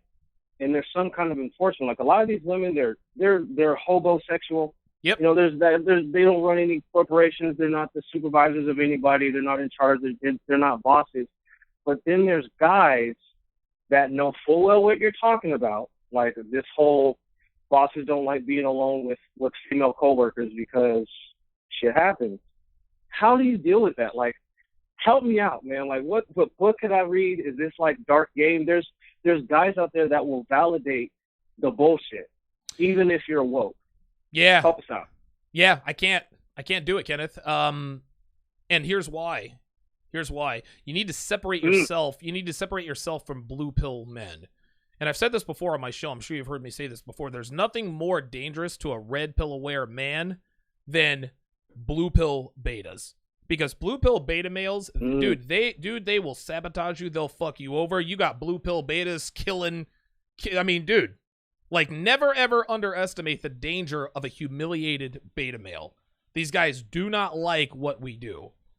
Right? Even if deep down inside they kind of understand sort of what we're talking about, they don't want to acknowledge it. There's no way to deal with blue pill men. You simply must keep your distance from them. Blue pill men are a lot like women. They don't respond. They don't respond to reason and rationale. Somebody made an accusation against you. You said, all right, well, we've got cameras. Let's take a look at the cameras. He said, well, why do we need cameras? Wait, what? What are we wait, what? Like that's why you put the cameras up there so that you can see if somebody did something wrong. Somebody made an accusation against me. I'm telling you to hit the cameras. You're telling me we shouldn't hit the cameras, right? So that should tell you all you need to know about how to deal with those guys. This is why, Kenneth. This is exactly why. And thanks for the call. This is why you need to separate yourself from men who are not like-minded. I tell guys this all the time, man. You're going to have to give up friends. You're going to have to give up family members. I'm not saying that you have to disown anybody. But when you start living the red pill life, you're going to very, very quickly see that there are people in your life that you don't really need in your life. You're going to see these. You're going to see these things. Thanks for the call there, Kenneth in Tacoma. All right, let's go to area code 267. Area code 267, you're on live with Donovan. What's your name? Where are you calling from? Hey, Donovan. My name is Robert. I'm calling from Philly. Robert in Philly. How you doing, brother? Hey, doing well. Just wanted to ask Professor Donovan for some tips. Sure. So, a little context. Ever since I took the red pill a few years ago, I've been doing well in life. Been working out, and one of the greatest shapes of my life, making pretty good money, around 6 figures. I'm not saying this to brag, but my question is, when I go on the dates with these girls, I immediately pick up on a lot of the slut tales that you always preach on your show. Yep. And so I instantly know these girls are sluts and I can fuck on the first date. But after, as you know, when you're on a date, me and the girl, we get to talking about like what we do in our career and all that stuff. And I work a pretty high-powered job, and girls see that, and then they start to see me as kind of like boyfriend material, long-term partner, trying to lock me down. Yep. And I noticed that because the shit tests start coming. Yep. And they try to put me in that category to not let me fuck on the first date. Right. I've been successful in fucking on the first date with a few of them, but some of them try to make me wait, even though I know they're a slut. Sure. And they're just trying to make me a boyfriend. Right. How do I deal with that? Hey, you withdraw your attention, right? Like that's the easy part, right? Like if a girl doesn't want to sleep with you, and you're making a very good point here, Robert. When a girl sees you as potential long-term relationship material, boyfriend material, possibly even husband material, what they want to do is they want to make sure you think that she's wife material. Everybody knows that you should never commit to a girl that you fuck on the first date. Men know this, women know this. So if a woman sees you as high value, she wants you to think that she's also high value. On that assumption, she is going to try to make you wait to have sex with her because she doesn't want you to think that she's a slut, right? The way to deal with that is to withdraw your attention. Not while you're on the date. Listen, try to fuck her on the first date. If she doesn't want to fuck, that's fine, whatever. But if you pick up on slut tells and a slut doesn't fuck you on the first date, ignore her. I can guarantee you this, Robert. I promise you this. She will beat down your doors. She will beat down the doors trying to go on another date with you, right? At that point, you need to escalate sexually, verbally, right? So, hey, we're going to go have drinks, whatever the case may be. Ask her, hey, what's your favorite drink or whatever the case may be? Well, I always use this, vodka and Coke. All right, excellent. You're going to buy me a whiskey sour. That way, and let her know, listen, I'm not a cheap date.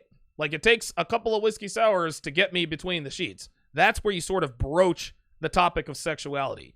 If she goes there with you, then you can escalate. But if she keeps trying to stonewall you to try to make you think she's a good girl, just withdraw your attention. Withdraw your attention from these sluts until they give up the ass. That's all there is to it, Robert. Great. Sounds good. Thanks, Professor Don. Not a problem. Robert in Philadelphia obviously makes good money. And gentlemen, listen, man, if you're a high-value guy, if you make a lot of money, a lot of women will see you as a provider. You don't have to tell them that you're not a provider, but you can use these girls as fuck buddies. You can use these girls as fuck buddies and give them the impression that you're looking for a long-term relationship. You never, ever tell her you're looking for a long-term relationship, but you give her the impression that you want a long-term relationship. These girls will chase you till the end of the earth. They'll chase you to the ends of the earth. Area code 912. Area code 912, you're on live with Donovan. What's your name? Where are you calling from? Hey, how you doing, Donovan? You're speaking to Dante from Georgia, home of the biggest floppers in Super Bowl history. Dante from where? Oh, Savannah, Georgia. Oh, Savannah. What's going on, Dante? Yo, what's good? Man, since I was about maybe 19, I'm 20 now, but I've been from blue to black to purple, and now I'm red. And I watch you, Greg, Think Before You Sleep, Think and Ape, all that. I've pretty much binge watched all this stuff. So I wanted to ask 2 questions. I have 2 siblings that they're getting up in there in age. My little sister's in middle school and my brother's about to hit middle school. I want to know when's probably the right time to start talking to my brother about this topic, the red pill topic. Kind of bring him into that because, long story short, they don't have their fathers in their life like that. Yep. Listen, the answer, Dante. I was born. Listen, the short answer, Dante, I was born out of wedlock. Hold on. The short answer, Dante, is right now. Right now. If they're both right around middle school age, if they're both right around middle my school little age. Yeah. Absolutely. Right now is the key. Listen, Devin has a niece. Okay, cute as a button. She just turned 12 years old. Right. When Devin's niece is over here, when we babysit for her sister, so her sister can, have outings or whatever the case may be, love having her around, dude. I tell this girl straight up. Her name is Olivia. I'm like, oh, and now she takes pride in her hair. I said, Olivia, don't cut your 12 years old. I'm like, don't cut your hair. Don't dye your hair fucked up colors. Don't get tattoos. Don't get piercings. Blah, blah, blah, blah, blah. And it's funny. We were actually at the mall, I don't know, maybe 2 or 3 months ago, and Olivia points to an ad. She actually pointed to a display, and it was this plus-size woman modeling this bikini at the mall. She says, Donovan, what do you think about that? And she kind of looks at me and smiles. Olivia is starting to get it. She's 12 years old. Now anytime she comes over, she's like, Donovan, look how long my hair is. Donovan, a friend of mine, wants to wear makeup, but I don't, right? Or at least that's what she tells me. Children are a lot smarter than we give them credit for. It is never, ever, ever too early to start trickling in that red pill truth. Olivia is not allowed to watch 90 seconds. Nickelodeon. Like she used to like to watch a lot of Nickelodeon shows. I don't know if you guys have watched Nickelodeon or Disney shows. These little sitcoms they have. The girls are always smarter than the boys, and the guys are bungling idiots. I tell her, look, Olivia, this is not the way it is in real life. Like, you understand that that's not real life, right? And she'll be like, yeah, right. She knows that when something comes on television that directly relates to the red pill, she almost kind of looks at me and waits for my commentary. Seconds. This girl is 12 years. She just turned 12. And if she can understand it, your younger brother and sister can understand it too. I appreciate the call, Dante in Savannah. It is never, ever too early to start letting your children, I guess, if you have a niece, if you have I guess she's kind of like my step niece, I guess, right? Children are smart. They're not stupid. They understand certain things. They're looking at things. You need to let them know, hey, this is not right. What you're seeing on television, not the way it is in real life. They'll catch on. They internalize this stuff. Let's go to area code 801. Area code 801, you're on live with Donovan. What's your name? Where are you calling from? 10 seconds. Area code 801, going once, going twice, and area code 801 is gone. Michael C. in the chat says, Donovan, do you have anything to say about mentors and the student exceeding the master? I feel like I've reached a point where my mentor is threatened by me and his status relative to his.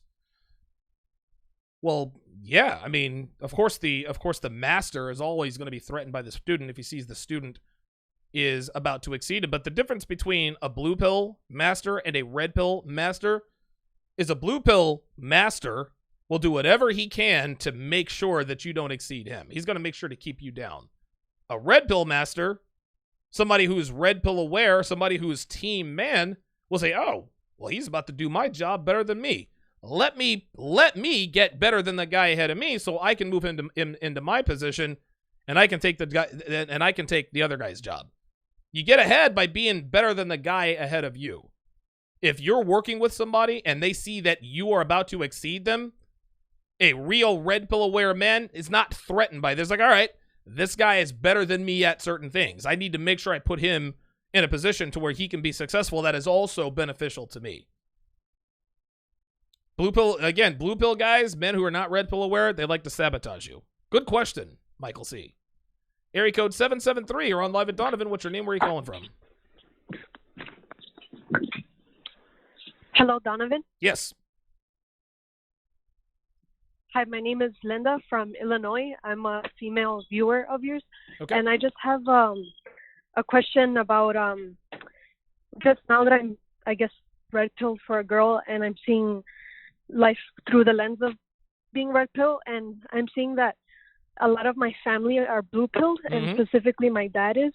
He's in a situation where he's been dating a single mother of 3 for about 4 years, and I kind of want him to get out of that situation and learn like his self-worth. And she has tattoos, she's overweight, and kind of like just this naggy, your typical woman, modern woman, sure. feminist. And so I want to introduce him to the red pill, but I don't know if I can even do that because as his daughter, like I don't know if that's even in my place to do that, but I want him to become red pill aware, but I don't know how to get him to do that. You know, it's interesting, Linda. I think one thing that women who are red pill aware probably don't realize is that you as women, what you say to men in terms of red pill awareness holds a lot more weight than men do. Like, this is one thing that, and because guys call my show all the time, Linda, hey, Donovan, I've got an uncle, a brother, my dad, my cousin. He's about to make a big mistake. He's dating someone he shouldn't date. He's about to marry the bride from hell. How can I make him red pill aware? Well, that's a very different conversation, especially if you're a guy, right? But if you are a woman, okay, if you're a woman and your father needs to be red pill, you can actually tell him straight up. You want to know why, Linda? Because your father knows that you're always going to have his best interests at heart. Number two, you're a woman, right? See, anytime a man goes to another man and says, hey, listen, all women are like that, got to take the red pill, blah, blah, blah, blah, blah. Well, the guy thinks to himself, well, of course you would say that. You're a man. But when a woman approaches a man and says, listen, I'm a woman, and I'm telling you right now, we as women, we can be pretty skeevy. This is how we operate. This is what we do. Take a look at this. Take a look at this guy's website, donovansharpe.com, or I'd like to send you a video, by this guy, Donovan Sharpe, or Rollo Tomaso, whatever the case may be, and I want to get your thoughts on it. So, Linda, because you're not a man, I'm going to tell you straight up, sit down with your dad and have a talk with him, right? And how old are you, Linda? I'm 19, about to turn 20 next month. Perfect. Dude, you're a 19-year-old girl. You probably understand more about intrasexual dynamics between men and women than even your father does, okay? It doesn't matter what your age is. Your dad inherently knows you know more than he does, right?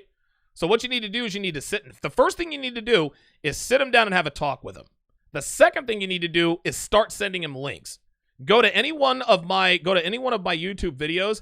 If you scroll down in the comments, you'll see my required red pill reading. You'll see books in there called The Misandry Bubble by The Futurist, The Book of Pook, the Solomon 2 blog. All of these are absolutely free. Linda, get your father to read this stuff. Say, listen, Dad, and you have to let him know, Linda, listen, I'm not going to tell you what you can or can't do, but you're my dad, and I love you. I don't like this woman that you're dating, but listen, don't take my word for it. Don't take my word for it. Please, I'm your daughter. I want to see you happy. I don't want to see you get taken advantage of. I'm not asking you to make a decision now, but here's some literature I'd like you to read, right? Here's this little pamphlet called The Misandry Bubble, The Book of Pook, The Predatory Female by the Reverend Lawrence Shannon. And oh, by the way, if you want to see this stuff kind of live and in living color, weekday afternoons at 1 o'clock p.m., tune into this guy on YouTube. I think he can really help to point you in the right direction. And maybe, Linda, just maybe, he gives me a call and says, hey, listen, I'm dating this single mother. She's got tattoos. She's a little bit overweight. She kind of nags. Donovan, what should I do? Women always have a much more effective ability to red pill men than men do. Women red pill men all the time. Men don't red pill other men. Women red pill men for better or worse. Women red pill men 99% of the time by fucking them over. But there is a fraction, there is 0.5% of women who actually red pill men by actually giving them red pill content. So Linda, my advice to you is go to any one of my YouTube videos, including this one, scroll all the way down, look at all of that required red pill reading. Get all the links, text them to your dad, text him a few of my videos, and say, listen, read some of this, watch some of this, tell me what you think, let's have a talk. How old is your dad, by the way? That's a good question by King Marquise. He is 39. Oh, but perfect. About a decade of his life he spent in jail, so okay. He doesn't even have a lot of experience with women. Sure. Okay. So I think right now he's just settling. Yeah. Listen. And here's something else you have to understand, Linda. Let your dad know, as a 39-year-old man, that is equivalent to about a 22-year-old girl. You have to let him know this stuff, right? any man who, I mean, dude, he spent a decade of his life. Dude, he spent 25% of his life in jail. He doesn't know anything about anything. This is the best thing you can do for him. Send him the required red pill reading. Send him my videos. And again, your dad has to know that something is inherently wrong, right? You're the one that's going to have to bring this to him. You cannot be passive about this. You need to be direct. Okay, thank you, Donovan. No problem. Thanks for the call, it. Linda. Absolutely. Absolutely. Girl, 19-year-old trying to red pill her father. Those are the kind of calls I like, man. She cares about her dad. She's a young girl. She's like, hey, listen, man, my dad's in a fucked up situation. He's dating a single mom. I like it when people want to red pill the men they love. It's very difficult for men to red pill men. But a woman to red pill a man, right? If a guy has a friend who's a girl, which shouldn't be anyway. But dude, listen, if you're a girl, you can absolutely spit red pill truth. That men can't spit. You can't talk about the red pill around other men. But women can definitely talk about the red pill around men. Doesn't happen often. It doesn't happen often, but it is far more effective. Far more effective. Good call. Good call by Linda. All right, area code 469. You're on live at Donovan. What's your name? Uh-oh. Area code 469. I got to cut you off because you are ticking. Area code 540. You're on live at Donovan. What's your name? Where are you calling from? Yeah, hey, Donovan. Yeah, my name is Seth. I'm from Northern Virginia. Seth in Virginia. How's it going, man? I'm good. I'm just driving to work. This is my first time calling in. Okay. And I wanted to touch on three quick things. Sure. The first thing is I divide people up into two categories. People that give more value than they take, and people that take more value than they give. Okay. And I believe that you fall in the first category. And people that fall in that category, it's their responsibility to teach. Right. And don't get me wrong, everybody falls in the second category at first, but once you reach that level, it's your responsibility. It's like Spider-Man, right? Sure. With great power comes great responsibility. Comes great responsibility. Yep. Mm-hmm. Yeah. So and the second thing is that I'm driving to work right now. So and the second thing is that I've watched you for a couple months now, and I've noticed that your niche is really breaking down the biological hard drive of women, right, and also men, and that's extremely important. And that's the second thing. And then the third thing is about the socio-sexual hierarchy. Yes. There's alpha, beta, bravo, delta, gamma, omega, and sigma. Right. And I believe I'm a sigma male, and seems that you're pretty obvious. You're pretty obviously a alpha male.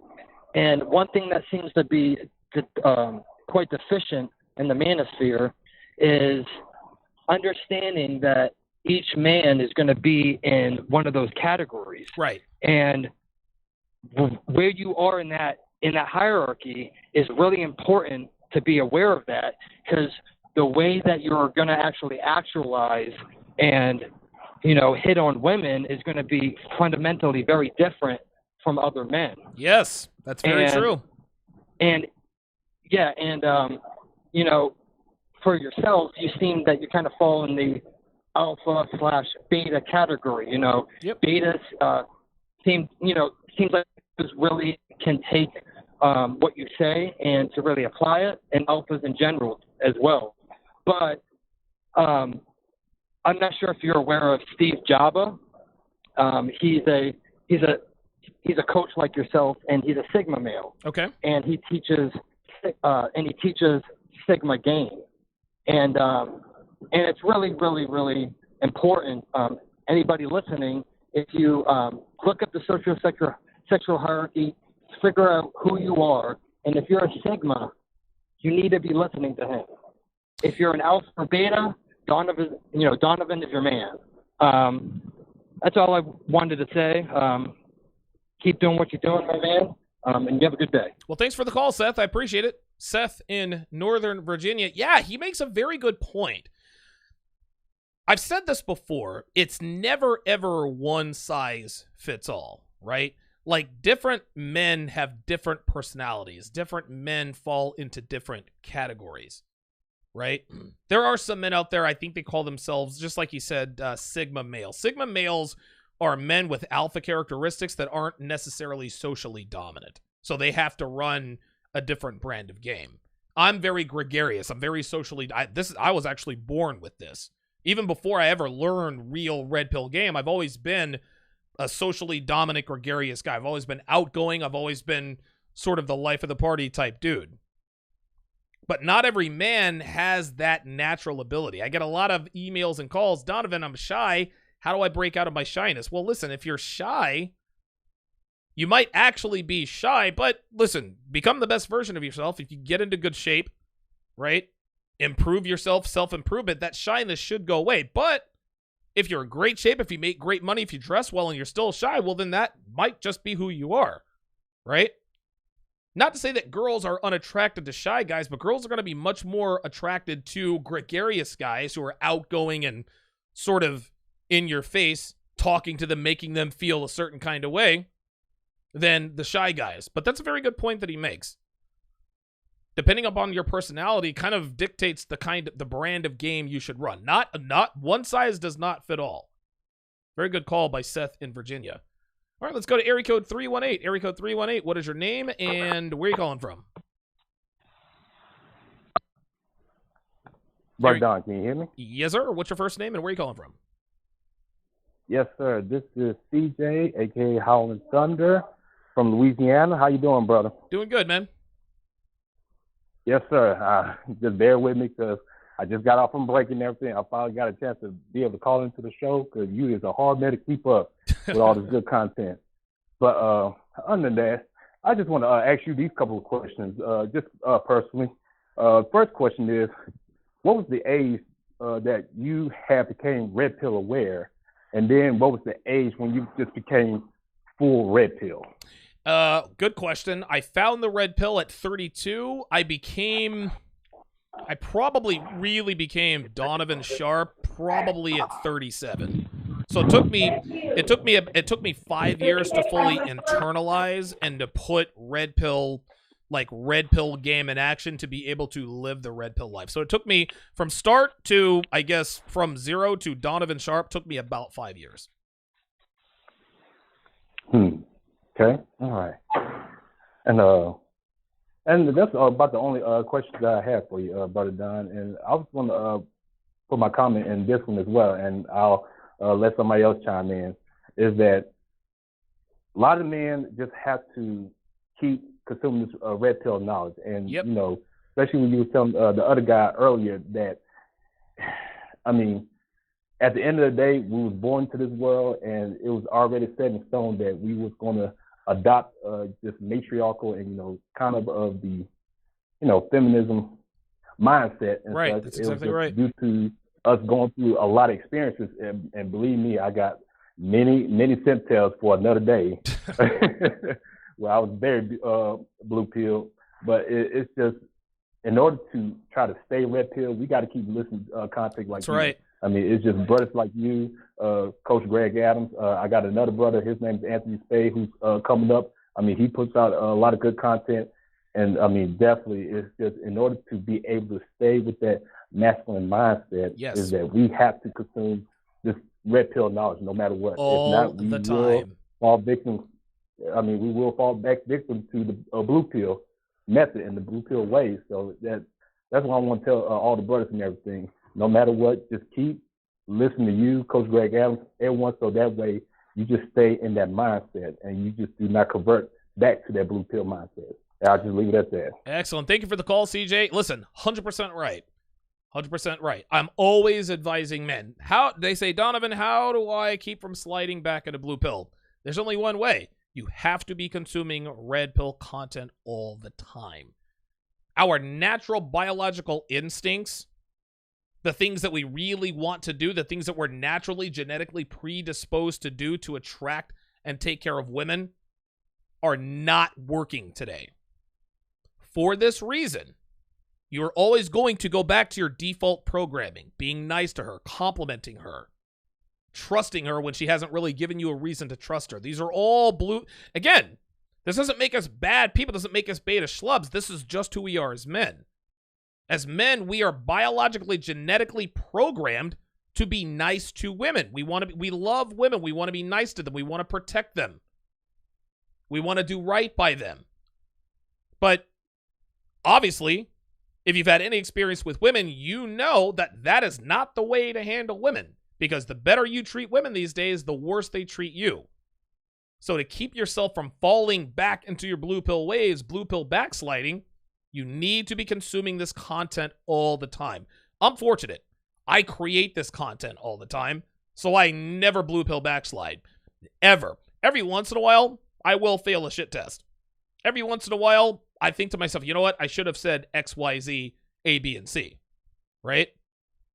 But it never lasts long because I'm on the air every day. Always be consuming red pill content, guys. Always be consuming. All right, last call of the day. Let's go to area code 647. Area code 647, you're on live with Donovan. What's your name? Where are you calling from? What's going on, Donovan? This is Justin calling from Toronto, man. Justin in Toronto, how you doing, brother? I'm good, brother. I just wanted to give you a quick few things from what I started with when I was listening to this. I started with one thing, really, and then as I was listening to the different calls, I kind of got some other ideas I wanted to just bring up. So Okay. the first thing, I'll kind of work my way back, if that's cool with you. Yeah. Okay, so the first thing, just the socio-sexual hierarchy with one of the recent callers. I think it's real important to recognize that you don't always just fall into one category, and that's what it is, right? Because I'm in the situation where I'm an alpha. I'm a quarterback for my football team, right? So I played overseas. I got paid to play in Europe, and as a quarterback, you got to be extremely composed, and you got to be a leader on the field as well as in the interpersonal relationships, right? So that requires a certain level of just leadership qualities and charisma, all that sort of shit, right? Okay. But that being said, if I'm an alpha in that situation, it doesn't necessarily mean that if I'm in a room where I'm at a camp and Tom Brady and Aaron Rodgers are running the fucking camp, that I'm going to stand up and be this fucking alpha male like I know everything and talk like I have all the answers. Get what I'm saying? Yeah. So it's important to kind of recognize that there's different reasons for a situation. And if you're in a situation where you have people who have more to offer, then you should take a back seat, and maybe you call that being a beta, but I would say look at it from the perspective of I can gain something from this, and this is an opportunity for growth. And I'm not just going to let my pride get in the way and say I'm a fucking alpha and that's good advice, talk Justin. over Tom Brady. Listen, this is really good advice. And I'll tell you something else, too, is that a true quote-unquote alpha male knows he doesn't have all the answers. A true alpha male understands, hey, this guy knows more than I do. Let me take a back seat so I can learn from him. A guy who's a wannabe alpha male wants to act like he has all the answers just to save face.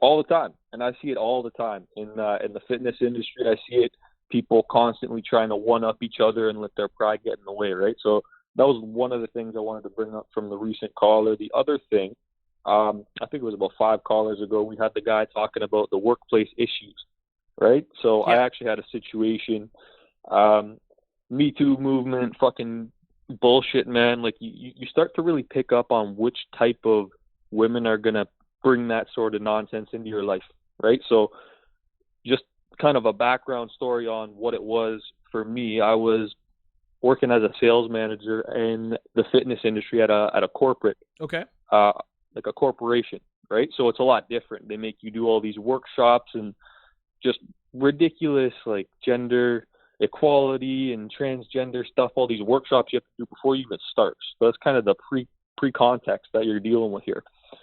And I get in and I got the job. I'm 23. Okay. And there was a girl that was 28 that wanted the job. She wanted it really bad. She'd been working there for 4 years, but she wasn't as qualified. I was going to do it a lot better. right? So I already knew we were going to have some problems, right? Yeah. And later down the road, eventually, there's cameras everywhere, right? But in my specific office that I was given, there's no cameras. So I know in this situation, you can look at the people that you're working with, that you're interacting with on a daily basis. I knew this was a problem. So anytime I was in a situation with me and her alone, I would record on my phone. Right. Good. Just in case. Good. Right? Good, and it seems good. like, oh, Very that's a move. paranoid thing to do. You're fucking paranoid, right? Yeah. In reality, that probably ended up saving my career, because this girl ended up saying that I talked down to her and I was extremely condescending and I was saying all these inappropriate things. Oh, there we She brought go. it to the general manager. But you had the Right? recordings. So now I'm in this. Exactly. So I'm in this meeting. They do this ridiculous Me Too meeting where I'm in this meeting with the general manager, with the fitness manager, and I'm the sales manager for the Right. gym. And this girl comes in and she makes all these accusations, and I'm looking at her because I know I have this fucking recording. Right, And I'm right, sitting right, here and right, I'm trying right, to get right. everything out of her, right? Like I'm doing all I can not to burst out laughing and just start roasting her pretty much, because Right. she's being ridiculous. She's Right. trying to take She's my career lying down, to you. right? Right, right. Yeah, so she's lying to the other managers in the room, and you can kind of see what ends up happening. I waited till she left the room. I pretty much made sure that, okay, so you're saying I said this. You're saying it went down like this. You're saying I just made sure that she really went over the facts of what she was saying, right? Right. And then Gave her enough to afterwards, bury her with. I asked them about it before I even did the recording. Mhm. I ended up asking them, well, who do you believe in this situation? Because, you know, I've been doing my job really well, and there's obviously an incentive for her to be upset. She wanted this job, and I'm more qualified. Right. And she didn't get it, right? And they said, well, I don't know. It's kind of a difficult situation. She's been here longer than you. I want to believe you, but I'm not sure I can. And then I pulled out the recording. evidence, and yeah. So And it that could've was saved that. my career. I don't know how that could have went. Yeah, so that was one of the other things. And the last thing that I wanted to go over, this is the original thing that I was calling about, just I need you to decipher some things for me here. Because I think all of this relating to the beginning of this podcast, it all just comes back to feminism, man, and third wave feminism specifically. I think the first two waves of it, they kind of had some merit, right? Like, they want to vote, whatever. Sure. But in this situation now, modern day feminism, it's kind of aimless. They don't really have a reason for what they're doing. It's more about superiority rather than equality, right? Yep. So you see a lot of these women, and they don't necessarily understand even what they're fighting for. They just know that they're resentful and they're angry towards men. Yeah, that's it. And the main reason I wanted to bring that up is because I was just talking to one the other day, and I ended up getting her to blow me, and I fucked her later that night. But I was in this situation with her where, like, I knew I had to tread carefully, because they have these specific ideas about men and women are the same. And then I told her this thing. It fucking pissed her off, man. I don't know if you've heard this, but the men are keys and women are locks. Yes. Oh, yeah. Right? Right. Yeah. And a man can open many locks. A key that can right? open many locks. Many Yes. locks is A key that can open many locks is valuable. A lock that can be opened by many keys is useless. And that is absolutely apropos to the state of women. And women get pissed off about it because it's true. They know it's true. They know that if a woman sleeps around, she's a slut, and a man who sleeps around is a stud. The key and lock analogy it absolutely applies to that. And the reason she got pissed off is because she knew you were right. Yeah, exactly. And that took a little bit. Obviously, it probably would have been easier to fuck her if I didn't say that. But I put in a little bit of work afterwards. And, of course. And kind of smooth things over. But I ended up telling her afterwards, too. I was like, there's no chance that you're going to have anything more than us just fucking casually. And at this point, you're kind of annoying to me, and I don't even think I'm going to do that. That's what I told her. So it's one of those situations where you kind of just use the red pill game to your advantage and make sure you don't get put in a situation where you have to just fucking use a condom, first of all. Like, you do not want to knock up a girl like that, and you want to make sure that you... Oh, that was actually Blog Talk Radio. That was actually Blog Talk Radio. I guess I reached my limit. Well, that was a good call there by Justin. I appreciate the call. Justin in Toronto. All right, let's shout out the super chats. Big thanks goes out to Pimped Out Geese with the $100 donation. Again, Pimped Out Geese with the $100 donation. He actually made that donation almost 2 hours ago. So Pimped Out Geese, I appreciate the donation. Appreciate that very, very much. Luis Colon, Merciless 6, Logical Wavo, Velen, Winston Wolf 911, Tom Brokaw, The Steel Curtain, Charles Reinhardt, Francis Animage, Ralph E, I Bramblebush, Negative Free Roll, and Falcon RS. I appreciate the super chats. My thanks to my callers, Matt in Sacramento, AJ in San Francisco, who did some sleuthing for us. That was actually very, very cool. Kofi in Connecticut, Kenneth in Fort Worth, Jeremiah in Southern Oregon. By the way, Jeremiah in Southern Oregon recommended 2 other Red Pill movies, Intolerable Cruelty and Paradise Love. That is Intolerable Cruelty and Paradise Love. We're going to add that to our Red Pill movie list. Stefano in Nassau, Alex in Montana, Walker in Colorado, Beastly Nerd in Houston, Kenneth in Tacoma, Robert in Philly. I appreciate you calling. You are in my neck of the woods. Dante from Savannah, Linda in Illinois, with a very, very good call. She wants to red pill her father. Hopefully, she's able to do that with him. Seth in Virginia, CJ in Louisiana, and of course, Justin in Toronto with a very good call. Thanks for watching, guys. We'll see you next time.